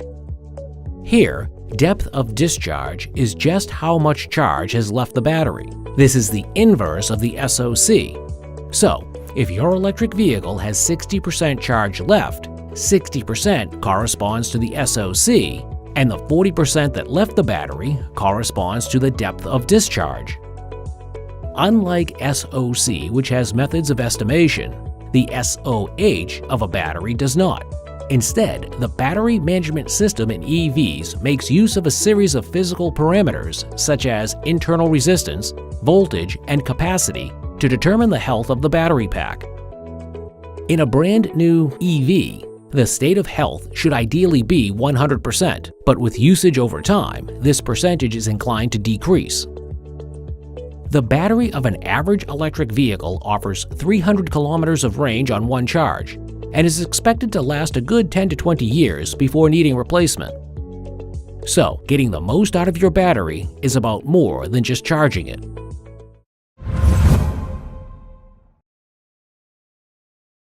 Electric vehicles are electrifying the automobile industry as we speak. By minimizing the use of fossil fuels in the industry, the EV is on the road to reducing pollution and saving the world. Like all things electric, EVs get their energy from an external power source that provides the electrical energy needed to charge their batteries. And as fuel stations are to IC engine cars, EVs are to charging stations. So if you want to charge your EV, you pull up to a charging station and not a fuel station. But it isn't as simple as it sounds. Filling up an IC engine car is a routine and quick process. You go to the fuel station, they fill up your tank, and you're ready to go in just a matter of minutes. But the same does not apply for EVs. Not only do they take more time to charge, but different EV models also vary in the amount of power they can receive. And this is why EV charging comes in 3 levels: Level 1, 2, and 3. Level 1 charging makes use of the average outlet available at home. So this means that using this level of charging gives you the flexibility to charge your EV in the comfort of your own home. But they take hours to fully charge the vehicle and only give up to 5 miles of range per hour of charge. Level 2 charging takes it up a notch and uses outlets of greater voltage. These are commonly found in commercial locations but can also be installed at home. They offer faster charging than Level 1 charging and provide up to 20 miles of range per hour of charge. Both Level 1 and Level 2 charging options feed electrical energy in the form of alternating current to EVs. An onboard charger is a system onboard the vehicle that performs the AC to DC conversion. And if there is an onboard charger, it's only right that there's an off-board charger. Off-board chargers are used in the case of Level 3 charging, also known as DC fast charging. Instead of the AC to DC conversion taking place within the EV, it takes place outside, and that's why they're called off-board chargers. DC fast charging saves on the time that Level 1 and 2 take to convert alternating current to direct current. Since it directly feeds DC into the EV, it can provide up to 80 miles of range per hour of charge. But as specialized installations are needed for fast charging, it is only compatible with a few EVs. DC fast charging is further divided into 3 charging systems. These include Charge-to-Move, the combined charging system, and Tesla supercharging. Each of these methods have different types of connectors that plug into the socket of EVs. Here's a quick overview of each one. Charge-to-Move, or CHAdeMO, which literally means move using charge, is the first ever fast charging method started by Japanese car manufacturers. It can provide 6 to 150 kilowatts of power. The combined charging system is a universal standard of charging that combines AC and high-speed DC to charge an EV and offers 80 to 150 kilowatts of power. All EV charging stations are equipped with Charge-to-Move and combined charging system connections. Tesla EVs, on the other hand, have their very own fast charging system called Tesla Supercharging that gets the job done quick and easy for Tesla users. But as not everyone has access or the installations needed for DC fast charging, a quicker alternative may be stopping at a battery swapping station. They're pretty much what the name suggests: a station to swap out your drained batteries for a fully juiced one. While there are external ways of charging your EV, it actually has its own way of harvesting energy inside it through the regenerative braking system. This is a form of energy harvesting because kinetic energy from the movement of the wheels is converted into electrical energy that charges the battery. At the core of this mechanism is the electric motor. When you're on the go, the motor focuses on propulsion, and when you hit the brakes, the motor focuses on recharging the battery. So the moment you hit the brakes and let go of the accelerator, the motor starts to recharge the battery. Talk about self-sufficiency. As good as this sounds, it only works when the battery has room to allow more charge in.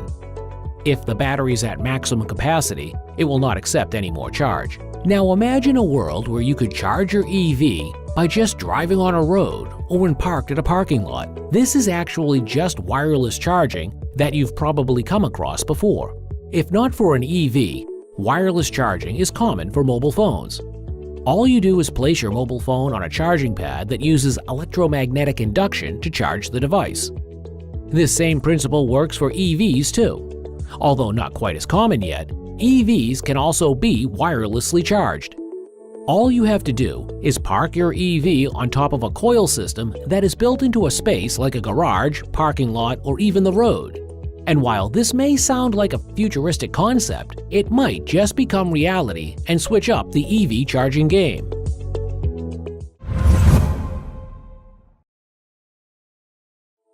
Just like AC and DC motors are used to drive the electric vehicle forward, There's another set of motors called reluctance motors.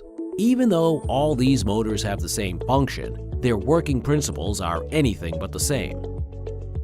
While AC and DC motors work on the interaction between magnetic and electric fields, reluctance motors work on the principle of reluctance and come in two main types: the switched reluctance motor and the synchronous reluctance motor. The reluctance of a material refers to its ability to resist the flow of magnetic flux. If you look at the magnetic flux of a permanent magnet, the magnetic lines pass through air and move from the North Pole to the South Pole. These magnetic lines always follow the path with least resistance. Although it might be hard to imagine, air does resist the passing of electrical and magnetic energy through it. But if you place an iron nail in the magnetic field, the magnetic flux tends to pass through the nail. This is because iron's resistance towards letting magnetic flux flow through it is far less when compared to the resistance offered by the air. Every material, for instance the iron nail, has magnetic domains, which are areas in it that are magnetized in the same direction. Different areas of the iron nail will have varying magnetic domains. When a magnetic flux passes through it, the alignment of the domains change to be in one uniform direction. This gives the nail a temporary north and south pole, and is what attracts the nail to the opposite pole of the permanent magnet. Now that we know the basics of reluctance, here's a look at how it relates to a simple reluctance motor setup. If we replace the iron nail with an iron bar that acts as the rotor, and put it in the middle of two electromagnets that act as the stator, one positive above and another below it, the iron bar would behave the same as it would with a permanent magnet. This means that it will get attracted to the opposite poles of the electromagnet because the magnetic flux of the electromagnet chooses the path with least resistance, which happens to be through the iron bar. The rotor, trying to align with the stator, is what causes the rotational movement that produces torque and power. However, when the opposite poles of the rotor and stator actually align with each other, they stop rotating and generate zero torque. It is to overcome this break in rotation that synchronous reluctance motors have three-phase windings carrying a three-phase AC around their stator. To understand this better, let's look at the working of a synchronous reluctance motor. A synchronous reluctance motor has a stator with three-phase coil windings, a rotor, and a shaft. When the coil windings are excited, a rotating magnetic field is generated by the stator. The magnetic flux then seeks to move through the path of least resistance. So, ideally, the rotor will move towards the opposite ends of the stator in order to align with the magnetic field. But due to a delay in the domains of the rotor aligning, the rotor rotates with low inertia. So instead of continuing to rotate when the opposite pole approaches, it causes a repulsive force.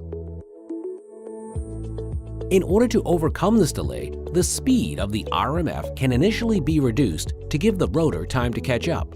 A controller device can detect the position of the rotor and vary the RMF speed as needed to ensure that the attractive force is always present between the rotor and RMF. This magnetically locks the rotor with the stator's magnetic field and generates a continuous torque.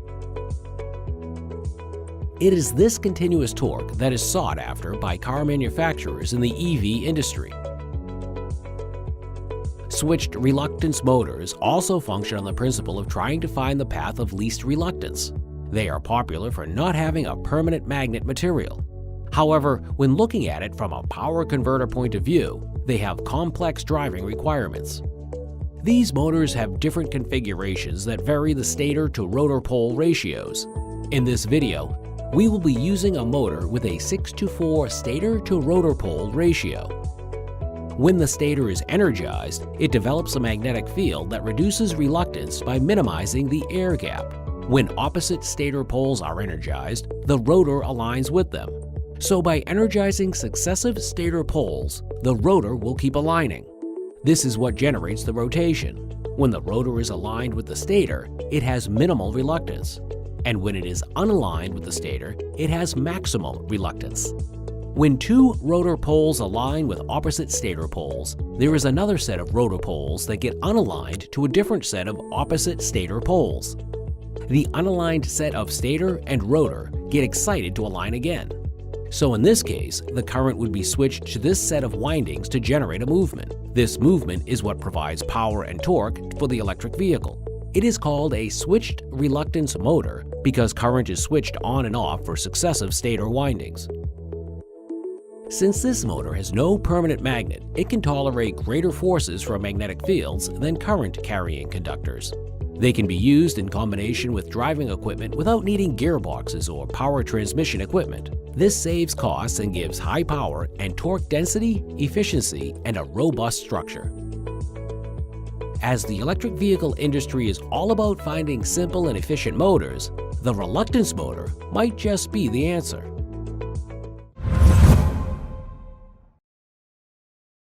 As more drivers switch to electric vehicles, there's an exponentially increasing demand for the electrical energy that powers them. This is pretty much similar to the constant demand placed on fuel by IC engine cars. But there's a difference. Electric vehicles need to stay plugged into the charging station to charge their battery pack. Now, what would happen if most electric vehicle drivers chose to charge their vehicles at the same time? For instance, it is convenient for drivers to plug in their electric vehicle at night so that it is ready to go in the morning. While this may be convenient for the driver, it places a heavy demand for electrical energy on the power grid, because of which it experiences a peak load. It is to manage and control situations just like this that smart charging systems have been developed. Smart charging is a charging system that allows charging operators, charging stations, and electric vehicles to share data regarding their state of charge and the demand at the power grid.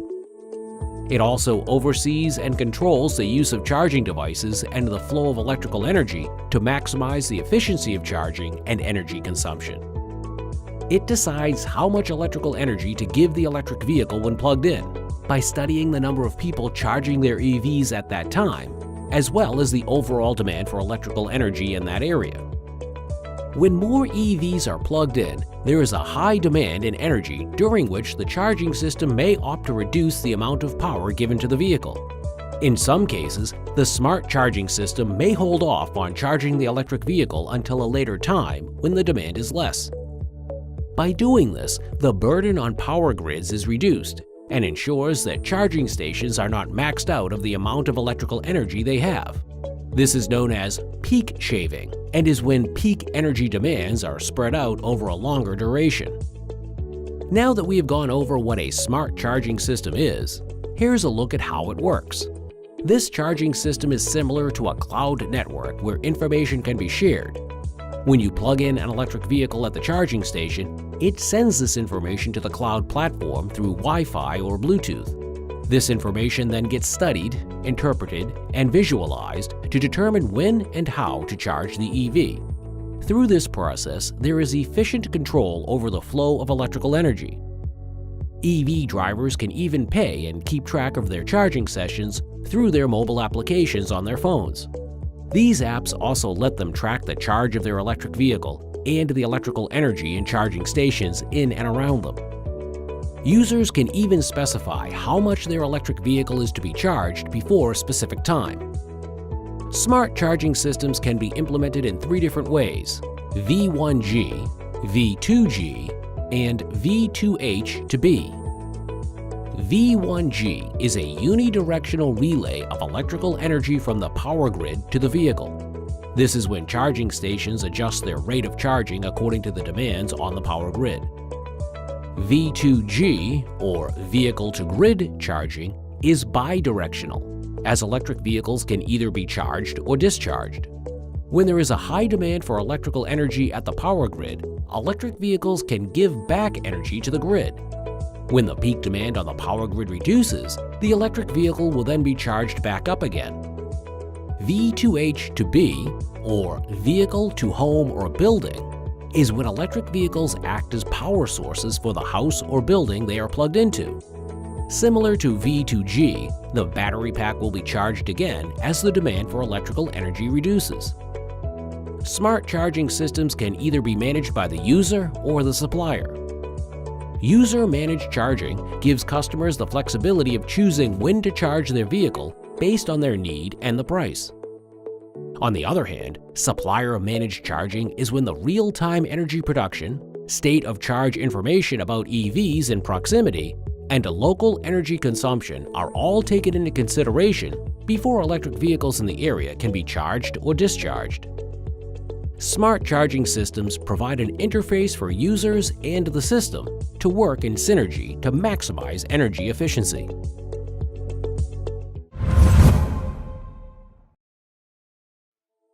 When designing an electric vehicle, let alone any vehicle, safety comes first. But when it comes to the EV, there are concerns about the possibilities of electrocution, shock, and even explosions. These fears are often amplified by the instances of EV battery packs catching fire, which have obviously led to the safety of the electric vehicle coming under fire itself. So, let's take a look at how safe the electric vehicle actually is. Although the EV battery pack has a reputation for catching fire, IC engine cars are in fact more likely to do so because their fuel ignites much faster than the flammable lithium-ion electrolyte in an EV battery pack. If a battery pack sustains damage during a collision, a short circuit may occur and cause thermal runaway, which will overheat the electrolyte. If this is not controlled, the electrolyte will ignite and lead to an explosion. To make the EV battery pack safer, each individual cell is surrounded by advanced phase change materials that improve heat transfer as the material transitions from one phase to another.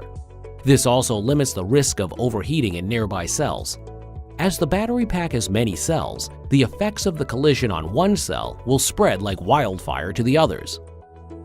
There's also a protective cooling shroud with coolant flowing inside it to prevent chances of damage or short-circuiting.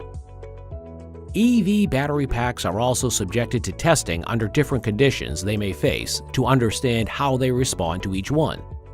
A few conditions under which they are tested include extreme temperatures, vibrations, overcharging, humidity, water, fire, and collisions. As the EV battery pack is equally distributed along the floor of the chassis and not mounted at the rear or front end, it is safe from direct impact in the case of a collision. Not only does this placement protect the battery pack from immediate impact, but it also lowers the center of gravity and provides more stability amidst collisions. This also reduces the likelihood of the vehicle rolling over upon impact. Electric vehicles also happen to be heavier because of their battery pack, because of which they experience less deceleration than lighter cars in the case of a collision. This puts passengers in the EV at a lower risk of injury when compared to those in cars that weigh less. There are also several partial offset crash blocks to keep the front wheels from hitting the battery pack in the case of a frontal collision. When sensors in the vehicle detect a collision, the EV has a system in place to isolate the battery pack from the rest of the vehicle's circuitry. This triggers special pyro fuses to disconnect the high-voltage electrical system from the system. However, to keep the hazard lights functioning, the 12-volt system will still continue to work.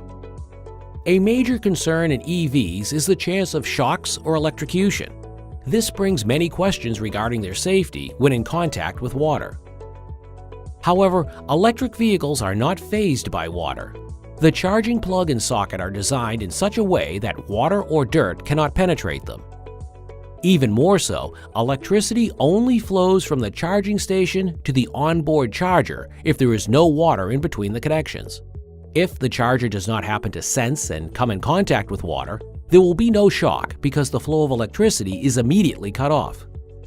In the case of a thunderstorm with lightning, electric vehicles are designed in the same way conventional cars are, with a Faraday cage that keeps them safe from lightning.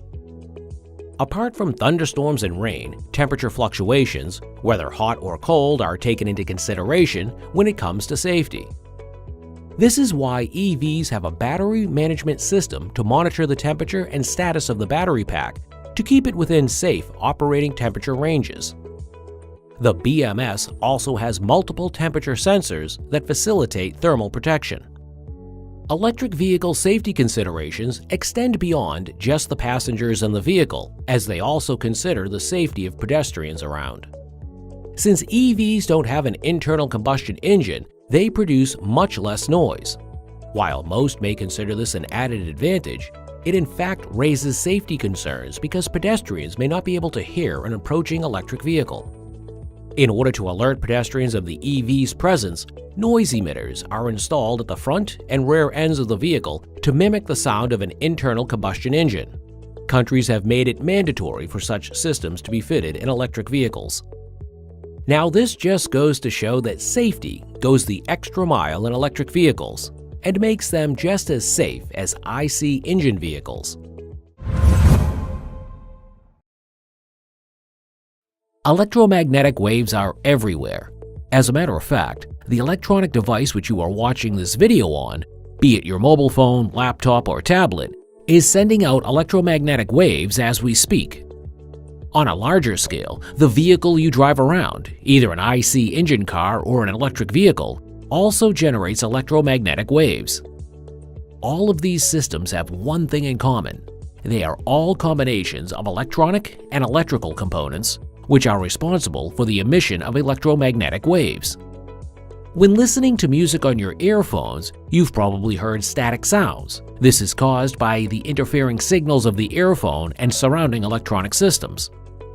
With all of these electromagnetic waves around us is a phenomenon called electromagnetic interference going on. This is when the electromagnetic waves within or external to an electronic system interferes with other electronics. If not managed, this can disrupt the normal operation of the electronic systems and can even become a safety hazard. And this is why electric vehicles are designed to be electromagnetically compatible. Electromagnetic compatibility, or EMC, is when an electronic system is able to function in an environment with other devices emitting electromagnetic waves. It will also not emit electromagnetic waves in ranges that affect the working of other devices in its surroundings. But where do the electromagnetic waves come from in electric vehicles? Electromagnetic waves in EVs originate from each electronic component, a few of which include the motor, motor controller, converter, battery pack, and an onboard charger. The primary source of these waves happens to be the power converter, electric motor, and battery pack, which all operate on high voltages. As a result of this, they emit electromagnetic waves of higher magnitude than other electronic components that operate on low voltages, like the headlights. All of these components are connected together by a high voltage and low voltage wiring harness. Placing these two wiring harness systems together in an EV also causes EMI due to the varying frequencies of electromagnetic waves that they emit. The switching of power semiconductor devices also helps in the control of motors. The switching action also causes EMI. All of these happen to be sources of EMI from within the EV. External sources of EMI for the EV include chargers at the charging station and wireless charging mechanisms. Electronic components within the vehicle make up different electronic systems like the suspension control, information navigation, headlights, and brake pressure systems. As each system emits electromagnetic waves, a good amount of interference goes on within the EV. If this interference is not managed and the EV is not electromagnetically capable, it may lead to malfunction or failure. For instance, the motor controller in an electric vehicle works on electromagnetic components like IC chips and sensors that emit an electromagnetic wave. If these components do not pass EMI and EMC compliances, they may cause a malfunction. To make sure this does not happen and the EV is safe for use on and off the roads, EMC testing is performed to determine if they are operating within safety standards. It is because of this that parts of an EV should have an EMC certificate. These certificates are given after the vehicle passes a series of tests for EMC based on standards set by organizations. The EMC of an EV is studied through laboratory and road tests, which assess the emissions, susceptibility, and immunity of the vehicle. Laboratory tests are performed to determine the electromagnetic wave emissions, as well as the susceptibility of each system in the vehicle to EMI. This test is performed in an EMC test chamber that is anechoic. By assessing the susceptibility of the vehicle, we can gauge how vulnerable the EV is to the other electromagnetic emissions. When testing this, the EV will be the only device in the room, and all other devices will be switched off to determine their magnetic wave. Outside tests are carried out to test the vehicle in real-world conditions. The vehicle will be driven in maximum acceleration and deceleration to identify the amount of current developed during traction. Leveled roads are used for this purpose because the magnetic wave of the Earth is relatively constant. When performing these tests, we can determine external sources of electromagnetic waves as well. Certain design considerations can be taken to maximize EMC and limit EMI in an EV. For instance, the motor in an EV can be fixed to the chassis to reduce the amount of electric potential as much as possible. In addition to this, motors and power cables need to be placed at a distance from the passenger seat area. Power cables in the vehicle can also be twisted and insulated to reduce their emission of electromagnetic waves that can interfere with other systems. So, electromagnetic waves are literally everywhere, and for all you know, your mobile phone could be interfering with the electromagnetic waves of an EV right now.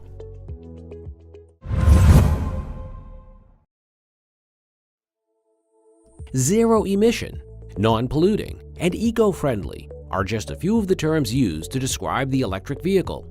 While this does hold true to a certain extent, the electric vehicle is unfortunately not 100% eco-friendly. It is still less harmful to the environment than the IC engine car, as one electric vehicle can save around 150,000 kilograms of carbon dioxide per year. Since all electric battery EVs only have a battery pack but no combustion engine, they emit no exhaust from their tailpipe. However, hybrid and plug-in hybrid EVs do have a combustion engine along with a battery pack, which results in exhaust emissions. But the amount of emissions from these vehicles is still 17 to 30% less than that from an IC engine car. So by shifting to electric vehicles, hybrid or all-electric, the overall tailpipe emissions of pollutants like oxides of carbon, nitrogen, and sulfur can be brought down. On top of reducing greenhouse gas emissions, electric vehicles also minimize the release of particulates like soot into the atmosphere. A road with just electric vehicles would have less soot emissions, which in turn reduces the impact it has on the respiratory health of living things. Unlike IC engine cars, the battery pack in EVs adds extra weight to their system. This leads to a rise in the wear of the tires, which contributes to particle pollution. Most EVs are, however, designed with special tires that can manage the heavy weight of batteries to reduce associated wear. While EVs might sound great when it comes to the lack of emission, the process of manufacturing an EV does have negative impacts on the environment. Here's a look at how the manufacturing process of electric vehicles, and specifically the battery pack used in them, affects the environment.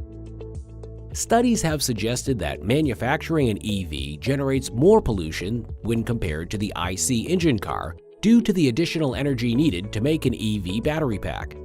In fact, data suggests that there is 30 to 40% more greenhouse gas emission during the production phase, most of which is from the battery.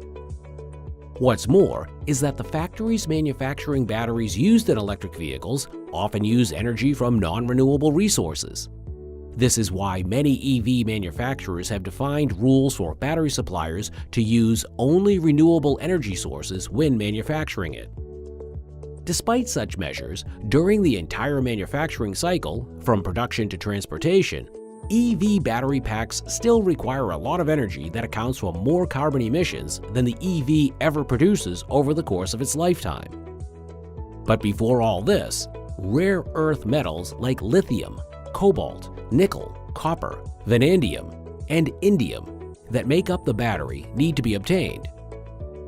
The means by which this is done involves deep mining, which has severe impacts on the environment. At the moment, lithium is the most extensively used element in EV batteries. The process of extracting lithium from the ground consumes a lot of water and energy. The amount of each metal that goes into the making of each battery depends on the type of battery and vehicle model. To put this in perspective, an EV battery could have around 8 kilograms of lithium, 14 kilograms of cobalt, 20 kilograms of manganese, and 35 kilograms of nickel. When compared to IC engine cars, EVs require 6 times more minerals. So relying on these will definitely put immense pressure on land mineral ores, even if the dependence on fossil fuels reduces. This marks the need to identify alternative ways of powering EVs. As a good amount of the EV's cost is from the battery pack, increased prices due to the scarce resources would drive many consumers back to IC engine cars.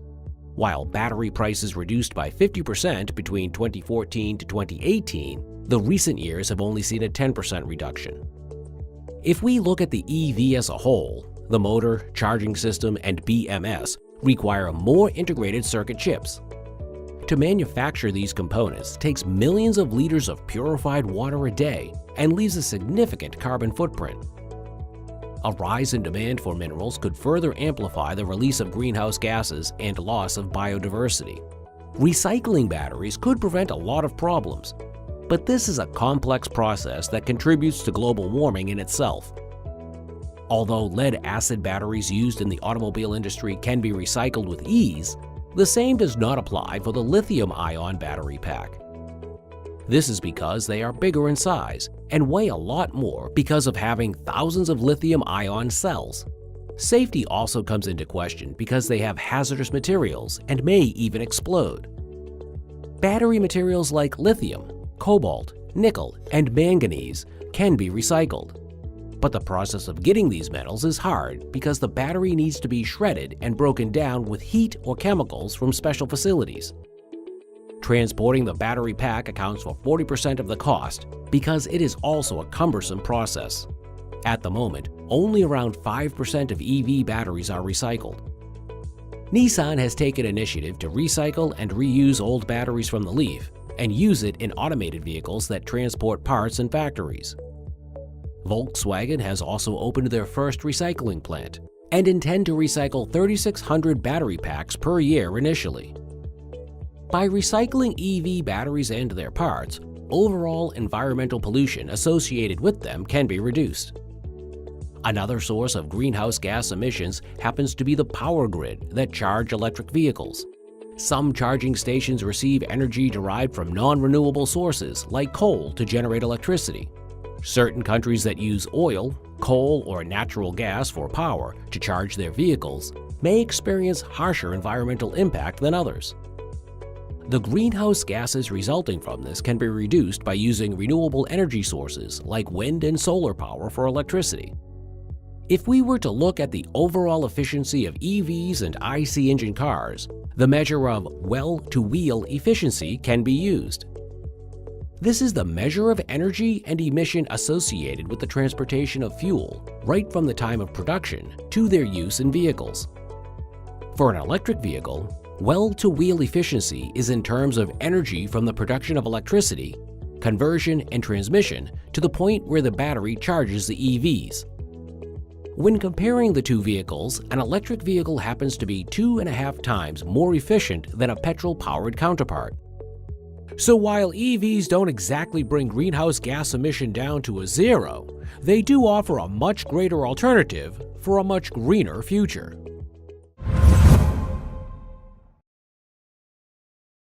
Maximizing the torque and efficiency of an electric vehicle is the goal of car manufacturers everywhere, and the key to doing this lies in the type of motor they use in their design. While each electric motor has a unique working that brings its own set of pros and cons, engineers focus on finding the configuration with minimal limitations and maximum efficiency. And this is exactly what Tesla did when it introduced the Internal Permanent Magnet Synchronous Reluctance Motor, or IPM-SYN-RM motor for short. This motor has combined the permanent magnet motor and synchronous reluctance motor to reap the benefits and overcome limitations of permanent magnets and reluctance. Since its inception, Tesla has used it in their Model 3 EVs as well as the Model S and X. An added advantage of the IPM-SYN-RM motor is that it is easier to cool than the induction motor. Before the introduction of this motor, Tesla was using the induction motor developed by Nikola Tesla. However, in the process of developing current in the rotor of the induction motor, an energy loss of up to 5% was observed. Although this may seem like a negligible amount, it is enough to significantly bring down the performance and functioning capacity of an electric vehicle. It is this very reason that drove Tesla to replace their induction motors with the IPM Syn-RM motor. Here's a look at how the permanent magnet motor and synchronous reluctance motor have been integrated in the development of the IPM Syn-RM motor. The permanent magnet motor induces a back EMF when the magnetic fields of the permanent magnets align with that of the stator windings. And when the speed of the motor increases, the amount of back EMF does as well. This basically gives a reverse voltage to the system and makes the permanent magnet motor less efficient in high-speed conditions. But by integrating the principle of reluctance to this motor, it can still be used in high-speed conditions. Let's look at how this works in a synchronous reluctance motor. Iron has low reluctance, because of which magnetic flux flows through it readily.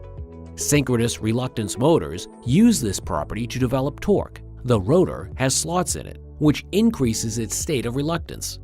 When the rotor rotates by 45 degrees, it shifts to a state of lower reluctance. As the rotor is inclined to seek a low reluctance state, the magnetic field will continue to rotate along with the rotor. This means that the rotor and magnetic field will always be in sync. The resultant torque from this is called reluctance torque. These motors do not give rise to back EMF and can function in high-speed conditions. As the permanent magnet motor can work efficiently in low-speed conditions, and the synchronous motor can work efficiently in high-speed conditions, combining the technology of the two can make sure they work efficiently across all speed ranges. The integration of these two motor configurations also avoids the issue of back EMF. By placing permanent magnets into slots of the iron core, back EMF can be avoided because the magnetic effects on the stator windings are minimized. This motor maximizes the torque output because it combines permanent magnet and reluctance torque. Tesla has engineered the motor to have an EMF angle of approximately 50 degrees at which the most torque is generated. In addition to Tesla, the IPM Syn-RM motor is also used in the Toyota Prius. But what sets the motor apart in the Tesla is the use of segmented magnets in the slots of the iron core to reduce eddy current losses. However, the Toyota Prius just has a solid magnet without segments, because of which it is more prone to overheating. By minimizing limitations, the IPM Syn-RM motor is on the way to optimizing the working of electric motors in the EV industry.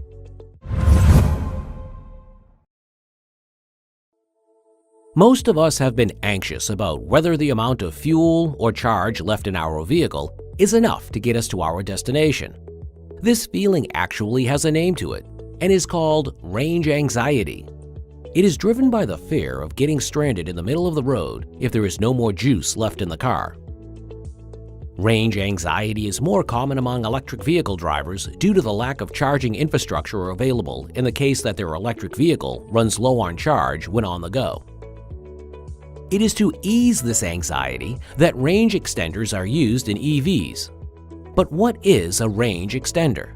A range extender is a setup within an auxiliary power unit based on fuel, mostly from an internal combustion engine, that charges the battery pack of the EV. The power source in the unit may vary depending on the generation of range extender used. The first generation has IC engines. The second generation has piston engines, and third generations have micro turbines and fuel cells.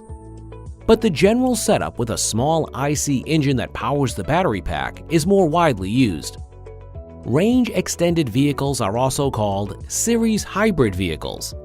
In this case, the IC engine powers an electric generator and never directly drives the wheels of the car. Two main examples of range-extended vehicles on the market include the Chevrolet Volt and BMW i3. Since most range-extended vehicles use conventional fuels, they can be refilled at fuel stations. This brings down range anxiety caused by the search for charging infrastructure. Here's a look at how range-extended EVs alternate between battery pack and IC engine power sources. The SOC of an EV battery pack is around 100%. As there is no need for the IC engine to step in at this point, the vehicle operates on battery mode. This means that the wheels are driven by the electric motor that is powered by the battery pack, which can also be recharged through regenerative braking. Since the IC engine fuel is not used here, there is no emission of greenhouse gases. It also oversees and controls the use of charging devices and the flow of electrical energy to maximize the efficiency of charging and energy consumption. It is important to note that even during certain periods in this mode, the IC engine will be off, and most of the load will be supplied by the battery pack. So the IC engine in range-extended EVs acts like a last resort and is smaller because it only has to meet average power demands. The major power demands will still continue to be met by the battery pack. When the driver charges their vehicle again, it will return the SOC to around 100%. Even more so, the control system in range-extended vehicles uses all the charge it can before switching to the range-extending fuel. This makes this EV relatively more eco-friendly when compared to others that also have an IC engine powering them. While extended range EVs thrive on increased range from the IC engine, they do not have to bear the weight of the gearbox in IC engine vehicles. All of these features combined allow these vehicles to convert fossil fuels to electric power in a much more efficient manner. So, although range extenders are used to increase range, they extend into more than that and improve the overall efficiency of EVs.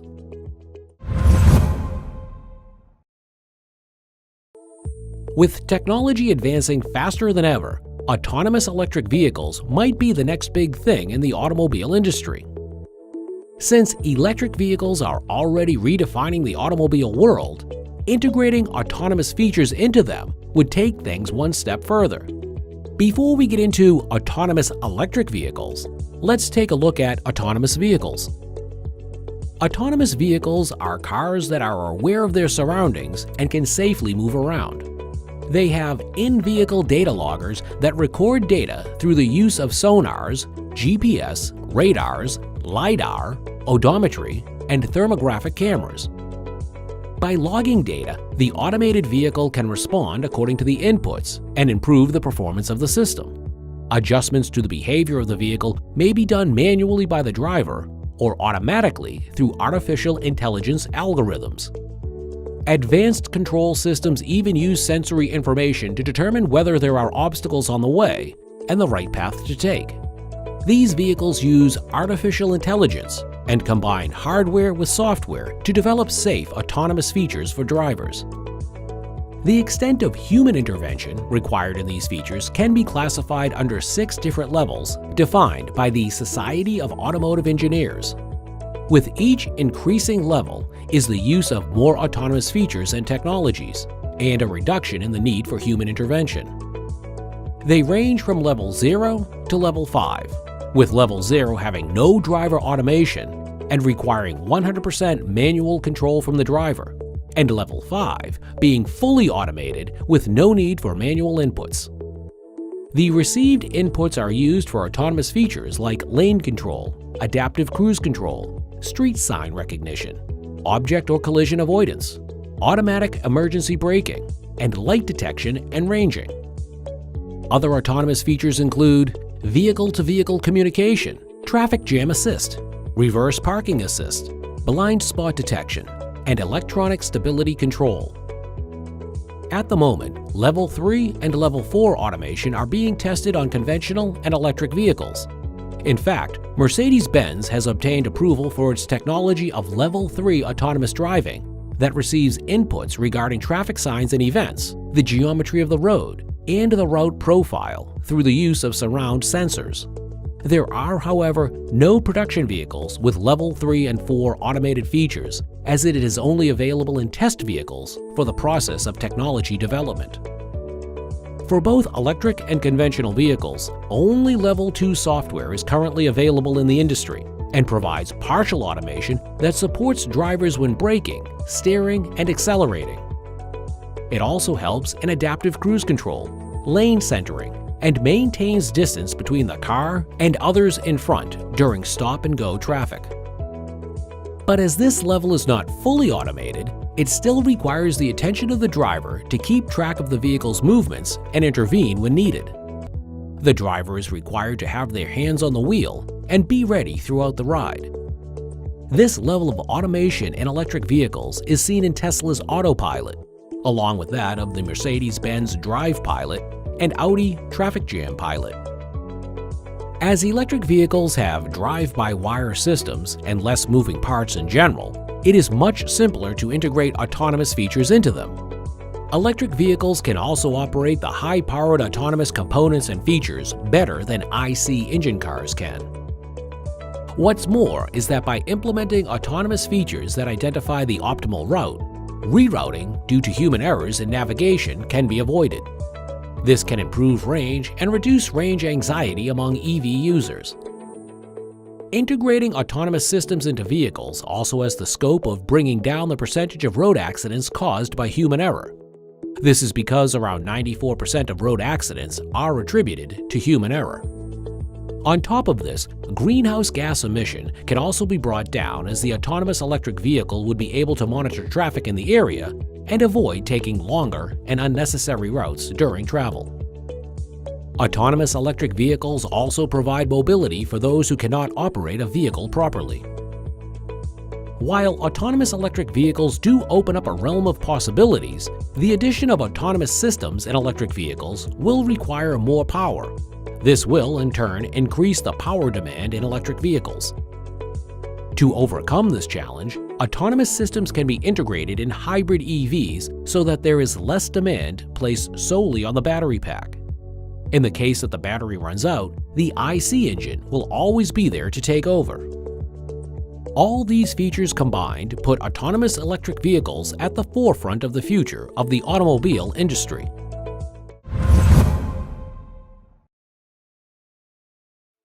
Electric vehicles have come a long way and have significantly increased in number over the last decade. It is predicted that around 145 million electric vehicles will be driving on the roads by 2030. To make this happen, research in the automobile industry is currently making strides towards advancements in EV technology to fast-track their adoption. Let's take a look at some of the technology that is currently underway to make the EV the future of the automobile world. For electric vehicles, it has always been about finding the right type of battery pack that offers good range and capacity while coming at an affordable cost. At the moment, lithium-ion battery packs offer just that and are extensively used in the EV industry for their high energy density and affordability. But this does have a catch. The process of extracting minerals such as lithium, cobalt, and nickel from the ground has its own set of challenges and harms the environment through intense mining processes that take a lot of energy and water. As a matter of fact, electric vehicles can use 10,000 times more lithium than that used in smartphones. By 2040, the demand for lithium and nickel production is expected to increase by 40 times, and the demand for copper, cobalt, and graphite production is expected to be 20 times more than that in 2020. Seeing these numbers and the impact that obtaining these minerals has on the environment in terms of the mineral reserves, research into other battery technologies that use less of these minerals is ongoing. Although cobalt improves the energy density of lithium-ion batteries, it is toxic and poses a threat to living beings and the environment. There are about 14 kilograms of cobalt in a battery pack, and research is ongoing to determine whether cobalt-free electrodes or low-cobalt materials can be used. Even though nickel is not expensive like cobalt, researchers want to cut down on its use as well. This will demand the switch to materials such as crystal structures called disordered rock salts that are composed of vanadium, lithium, and oxygen. As their name suggests, these are salts with an unordered structure. Disordered rock salts bring scope for a new anode material. Unlike other materials used in battery packs, these rock salts do not need nickel or cobalt to stay stable and can be made with manganese instead. This provides a safe alternative that does not take a significant toll on energy density. Another area of research in electric vehicle battery technology is that of solid-state batteries. Research into solid-state batteries for electric vehicles shows that they will offer twice the amount of energy density and a higher power-to-weight ratio, as the pack will no longer have fluid electrolytes. This means that they can offer more energy for the same weight as the lithium-ion battery pack with fluid electrolyte. When it comes to electric vehicles, this is a major advantage as more energy density improves range. Battery pack still uses lithium. Scientists have developed a solid-state battery with silicon. By replacing the anode with silicon, it can be charged across a range of temperatures. Unlike battery packs that use a lithium anode that have requirements to be charged under specific conditions, this will in turn increase the rate of charge at normal temperature ranges while providing higher energy densities. It also poses less harm to the environment, is cheaper, and safer to use. Research in Sweden on structural batteries as a possible alternative shows scope for weight reduction of the overall vehicle. As weight reduces, the power needed to move it also reduces and increases range. It has even shown to increase capacity by 20% when compared to the lithium-ion battery. To top it all off, Tesla has even introduced this concept by suggesting that the entire battery pack can be built into the structure of the vehicle to solidify the platform. This brings down the mass of the vehicle by around 10%, and as less energy is taken to move the vehicle, it improves range by around 14%. What's more is that Mercedes-Benz is currently in the process of developing organic batteries with graphene, water-based electrolyte, and organic cell chemistries. But research into this is still in its infancy, just like that into solid-state and structural batteries. It may take a decade or two for these battery technologies to be tested and mass-produced. A primary barrier in the purchase of electric vehicles is their hefty price tag. As most of their price is accounted for by the battery pack, the future of the EV industry has a specific focus on reducing battery pack prices while ensuring optimal energy density, efficiency, and range with minimal impacts on the environment. If the plan is to accelerate the number of EVs on the road, it also means that there will be more EV batteries needing to be charged. This demands an increase in charging infrastructure. Over the last decade, charging infrastructure has seen an exponential growth in numbers. However, EV drivers and those wanting to purchase them may still experience range anxiety. To combat this fear, more charging stations will need to be set up. Developments in the field of charging infrastructure for EVs are finding more ways to provide drivers with flexibility. For instance, mobile charging units are being developed. This charging technology will offer a portable or temporary charging station that can be set up for use when on the go. They are powered by integrated batteries and do not require high investments in infrastructure. In addition to this is the development of wireless charging. Just like phones and other electronic devices, the future of EV charging may also be wireless. Inductive charging is one such method that makes charging wireless and requires the additional integration of two coils, where one coil will be under the vehicle and the other will be under the ground designated for charging. Parking lots, garages, and even roads that we drive on have the potential to be converted to EV wireless charging ports. Taking this a step further is dynamic charging, which charges electric vehicles when they are on the go. All drivers have to do is drive on top of a lane designated for wireless charging with inductive coils underneath. This curbs the need of having to stop at charging stations and provides a way to increase range. While charging infrastructure develops, there is also a focus on reducing the time it takes to charge an EV. Unlike IC engine cars that just need a few minutes to be refueled, EVs take much longer. Although ultra-fast charging mechanisms are currently available, they are scarce and not sufficient for the entire population. This requires more ultra-fast charging infrastructure for all people to access. So, most power chargers in the future are intended to provide more power in a single charge to bring down charging time to just 10 to 15 minutes. In fact, Australia has already started work on developing a nationwide ultra-fast charging network for electric vehicles.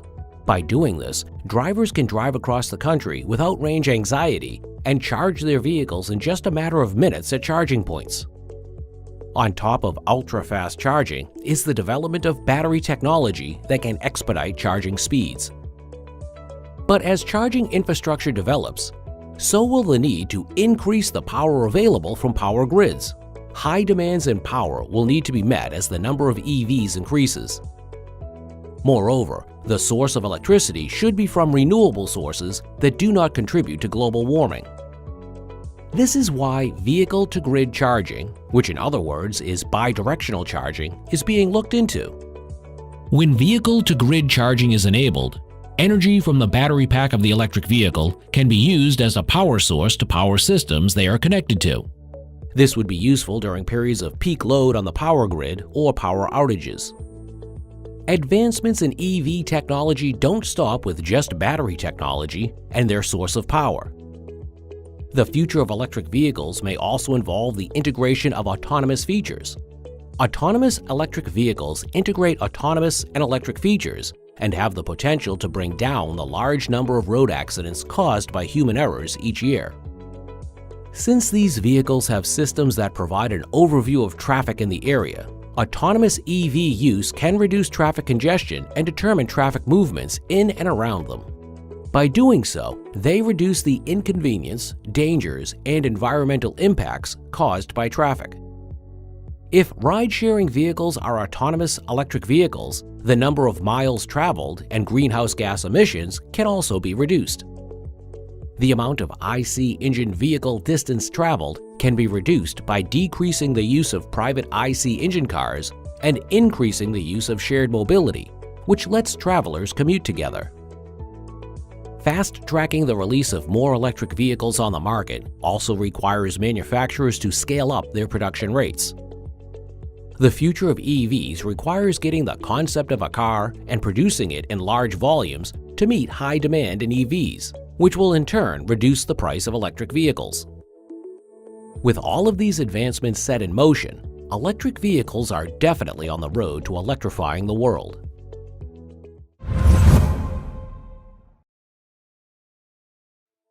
When you pull the brakes and come to a sudden stop on the road, you may have felt the front of the car dip forward. If it weren't for the suspension system, this dip would be way more out of control. On top of this, if cars didn't have suspension systems, bumpy rides and rigid turns would all be very common. In any car, electric or conventional, the suspension system works to keep the car in control and provide a smooth driving experience. Let's take a look at how this is done. Suspension systems increase the friction between tires and the surface of the road in order to ensure good handling, control, and stability of the vehicle. They absorb shock energy from bumps on the road and support the weight of the vehicle to maximize comfort for passengers. It also has a role in the stability of the vehicle when accelerating, braking, and turning corners.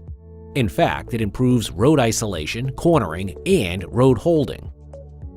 When you drive over a bump on the road, the suspension system absorbs the energy and dissipates it without letting the vibrations continue to the passenger compartment. This demonstrates road isolation, which is how well the car isolates the shock experienced from being felt by the passengers. But the suspension system does more than just keep the car under control when driving over a bump. When you turn a corner, the suspension system shifts weight in a controlled manner from the side outside the turn to the inside, making the turn. This makes cornering, which is just the ability of a car to turn on a curved path, much smoother and controlled. And similarly, when you pull the brakes or accelerate, there is a shift in weight to the ends of the vehicle. When braking, the weight shifts to the front of the vehicle and causes a dip, called a dive. And when accelerating, the weight shifts to the back of the vehicle and causes a squat. As the transfer of weight to either side of the car limits the grip that tire has on the road, the suspension system works to reduce and control this. To understand the mechanism behind the suspension system and how it does this, we need to go back to Newton's laws of motion that states that forces have a direction and a magnitude. For instance, when your vehicle drives over a bump on the road, the wheels will move up and down because it experiences a vertical acceleration. If there was no suspension system, the vehicle would momentarily lose contact with the surface and then come back down with an impact. But by absorbing energy from the bump, the suspension system makes sure this doesn't happen. This keeps the vehicle in contact with the ground at all times to prevent it from coming back down with an impact. The suspension system has parts that connect the vehicle to the wheels in the chassis. These parts include springs, shock absorbers, also known as dampers, and sway bars. Here's a look at the parts of the suspension system in action when the car drives over a bump. As the front wheels drive over a bump, the energy from the shock gets transferred to the springs of the suspension system. The springs absorb the shock and minimize the amount transferred to the body of the car. While there are different types of springs, the coil spring happens to be the most widely used. It makes up the assembly of the strut along with the shock absorber. Just like its name implies, a coil spring looks and behaves like a coil. This means that they compress and expand when absorbing shock from the wheel's motions. The mass that the spring supports above it is called sprung mass, and the mass that is connected to the bottom of the suspension is called unsprung mass. The way the sprung mass responds to the motion of the car is determined by how stiff the springs are. If the springs in the suspension are soft, like those in luxury cars, the ride will be smooth with minimal bumps because the suspension will absorb the shock. But it will still be vulnerable to diving and squatting when the car brakes and accelerates, and body roll or sway when the car turns corners. On the other hand, if the suspension is stiff, like those in sports cars, dive and squat are less, along with a reduction in body roll when cornering. However, it will not be able to absorb shocks from bumps to the extent that soft suspensions can, because of which they may make for a bumpy ride. If springs were the only way energy could be absorbed, it would be released in an uncontrolled manner, which would cause it to bounce until the energy fully dissipates. This is because although springs are good at absorbing energy, they are quite the opposite when it comes to dissipating that energy properly. This is why shock absorbers are used in the system to handle unwanted motion from the spring through a process called damping. They reduce the amount of energy from the vibrations of the spring. This is done by converting the kinetic energy from the vibrations to heat energy that can be released via hydraulic fluid. Shock absorbers have an upper and lower mount, where the upper mount is attached to the frame and the lower mount is attached to the front or rear axle. This part is velocity sensitive, so when the suspension moves fast, the shock absorber dampens the force more. So as the spring compresses and expands, the energy gets transferred to the shock absorber via the upper mount. It then travels down the piston rod and into the piston. As the piston moves up and down, fluid passes into it, which in turn absorbs the energy and slows the spring down. There are two cycles in the working of a shock absorber: the compression and extension cycle. When the piston moves down, the compression cycle takes place and compresses the hydraulic fluid under the piston. As the piston moves up, the extension cycle takes place and compresses the fluid above the piston. In addition to these parts is the sway bar that extends across the length of the axle and joins both sides of the suspension. They are used to provide more stability to the vehicle, specifically during turns. So when the suspension on one wheel moves during a turn, the sway bar translates this motion to the other wheel in order to ensure a balanced ride. This same process happens when the rear wheels also drive over the bump. However, the suspension system for the rear wheels is not the same as the one for the front wheels. Even when a car is not moving, the weight distribution across it is not even. And when the car accelerates or brakes, there is an uneven distribution of weight at the front and rear ends. This is why there are front and rear suspension systems. Front wheel suspensions are relatively more complex as they move along with the frame of the car and turn different angles as they are steered. A vehicle's suspension also has to do with the alignment of its wheels. In order for the wheels to be properly aligned, the angle of the tires needs to be adjusted. This in turn affects the way the tires make contact with the surface of the road. When it comes to aligning the wheels, there are three main aspects focused on. These include the camber, caster, and toe of the wheels. Here's a look at each one. When a wheel is viewed from the front, there may be an inward or outward tilt to the top of the wheel. This is called the camber angle. When the top of the wheel tilts inward, it has a negative camber, and when the top of the wheel tilts outward, it has a positive camber. Most wheels have a certain amount of negative camber as it is needed for good handling. On the other hand, positive camber is used in conditions that have heavy load applications, as it maximizes the contact between tires and surface of the road. If the camber is well aligned, it will maximize directional stability and road isolation in vehicles. Next is the caster of the wheel. For this, we look at the wheel from the side angle. The caster angle is the tilt of the steering axis forward or backward when viewed relative to a vertical line. When the top of the steering axis tilts backward, it is a positive caster, and when the top of the steering axis tilts forward, it is a negative caster. Caster is essential in enhancing the returnability of steering wheels and directional stability. And then there's the toe alignment. When considering the toe alignment, the wheels of the car are viewed from a top angle. The toe is the difference in distance between the back of the wheels and the front of the wheels. If the front of the wheels are closer together, it is known as toe in, and when the back of the wheels are closer together, it is known as toe out. There is zero toe when the wheels are parallel to each other.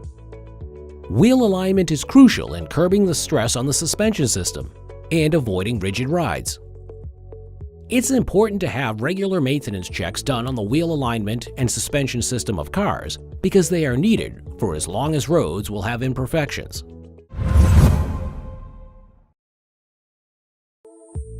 All cars have a suspension system to ensure control and stability of the vehicle. But these complex systems are not all the same. Different suspension systems are used for different applications. There are three main types of suspension systems: independent, dependent, and semi-independent. Here's a look at how each one works. Independent suspension systems let the wheels move in a way that their movement does not affect that of the others. The wheels, therefore, act independent of each other as the wheels are not connected by a rear or front solid axle. A few common independent suspension systems include the McPherson strut, double wishbone, multi-link, trailing arm, and swing axle suspension systems. The most extensively used suspension system is the McPherson struts. It absorbs shock with a coil spring and shock absorber that have one end connected to the wheel hub and the other to the body of the car. While the spring absorbs energy along the ride, the shock absorber dissipates this energy as heat with the help of hydraulic fluid. Next is the double wishbone suspension system that has two control arms shaped like a wishbone. Each wishbone is connected to the chassis and is attached to the joint by a knuckle. In order to manage vertical movement, shock absorbers and coil springs connect to the wishbones. The two control arms are not the same size in order to prevent positive camber. This suspension system is commonly used in the rear end of vehicles and is mostly found in luxury cars.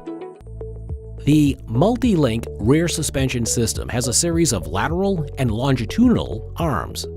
There are generally 3 or more lateral arms and more than one longitudinal arm. These arms are not always equal in length. One end of these arms is connected to the wheel hub and the other to the chassis. As there are more arms, they provide more flexibility and let the vehicle handle different ranges of angles when driving. This suspension system is commonly used in off-road driving vehicles. The trailing and semi-trailing arm suspension have control arms that are connected to the chassis and axle of the car. It can control horizontal and forward motions, but not lateral motions. The control arms absorb forces from braking and manage the car during squat and lift. The swing axle is an independent rear suspension system that has an axle with the ability to pivot along the middle of its axis at the point connected to the U-joint. Unlike the independent suspension system, the dependent suspension system has wheels that move based on the movement of other wheels. So, if one wheel moves a certain way, it will influence the way the other wheels move as well. This suspension system has a solid axle at the rear and front ends of the car that connects the wheels together. Dependent suspension systems are mostly used in trucks or vehicles that carry heavy loads. Having the solid axle run along the transverse axis of the car lets it support and withstand the heavy load of weight, as the entire weight of the vehicle's body is held on the suspension. There are two main types of solid axle suspensions used in vehicles today: the leaf spring suspension and the panhard rod. The leaf spring suspension system has a series of metal plates stacked on top of each other, held together by a rebound clip. Each successive plate gets shorter in size, with the longest one known as the master leaf and the other ones called the graduated leaves. The leaf spring is connected to the solid axle on both ends. They are positioned parallel to the surface of the road to ensure optimal support of weight. However, the leaf spring suspension can only handle vertical movements. The panhard rod is basically a bar that is connected along the axle.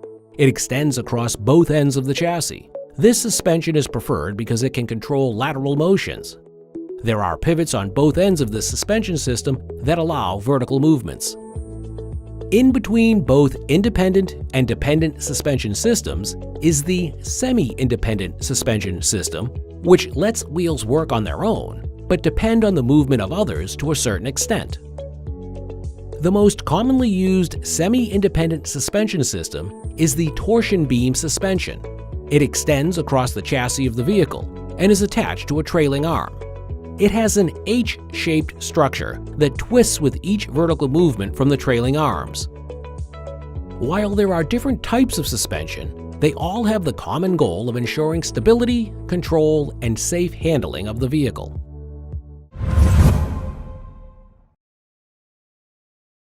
Getting behind the wheel and steering a car is an effortless task for most people. You turn the steering wheel, which turns the wheels.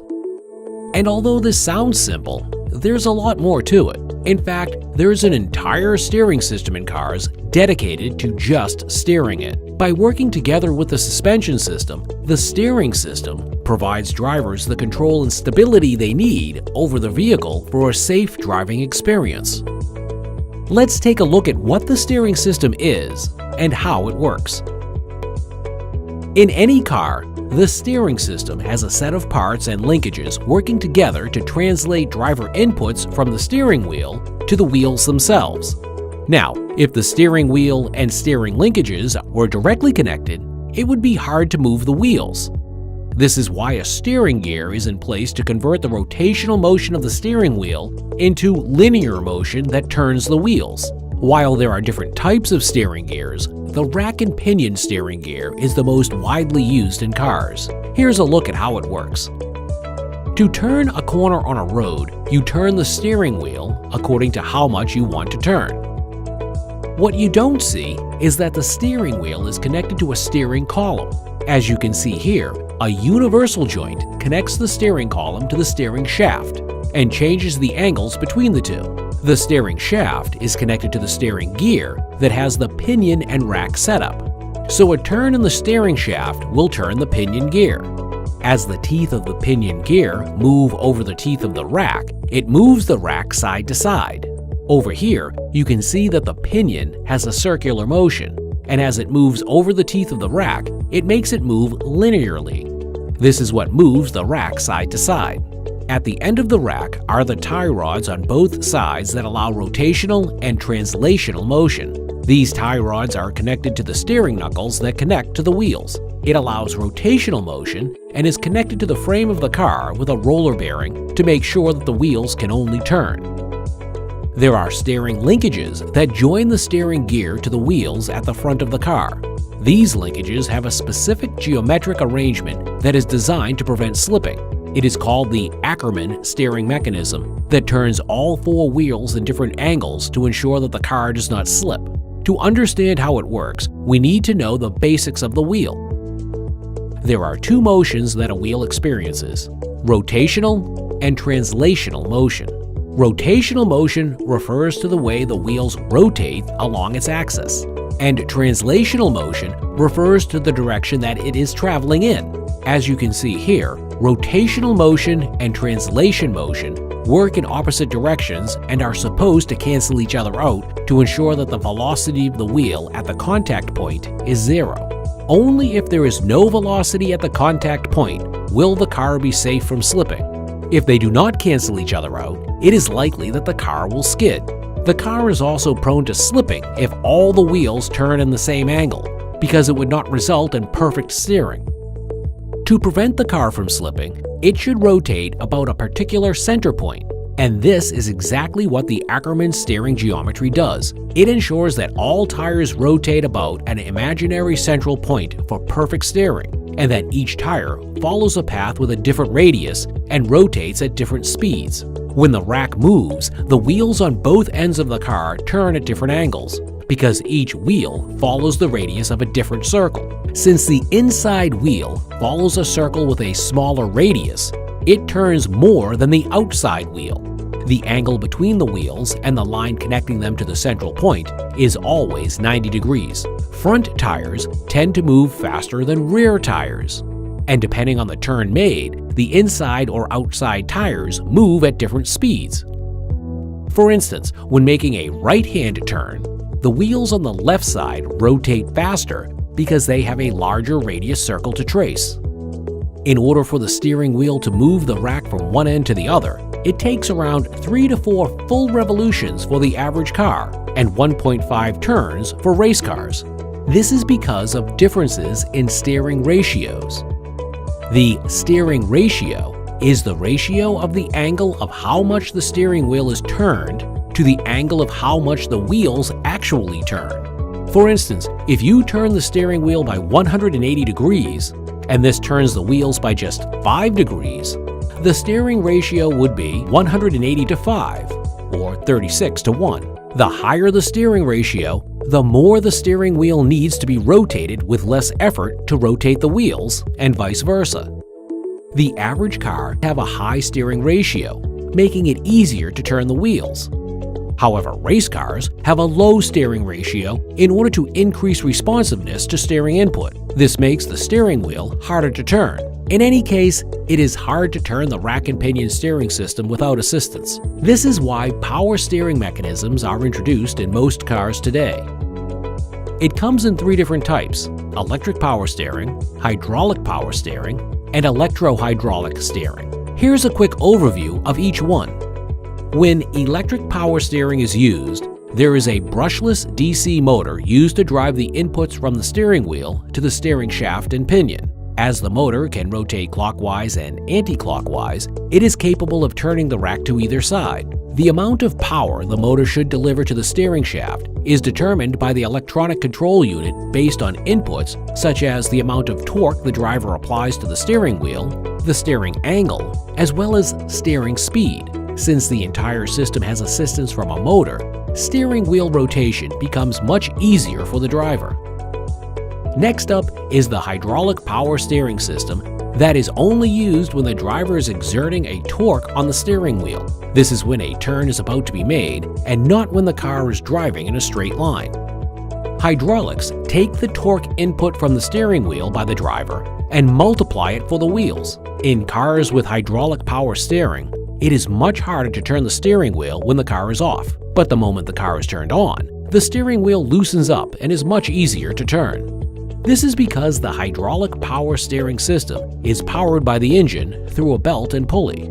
As the driver rotates the steering wheel, the vane also spins and brings in fluid at a low pressure and forces it out at a much higher pressure. This action of pressure is what eases the force having to be applied by the driver to rotate the wheel.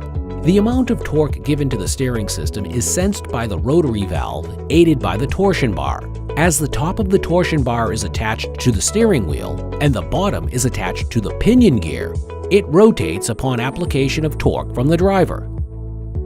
The electro-hydraulic power system is pretty much the same as the hydraulic system, but instead of getting hydraulic pressure from the engine, it gets its power to facilitate rotation from an electric motor. While steering may be effortless for the driver, you now know there is so much more that goes on than what meets the eye.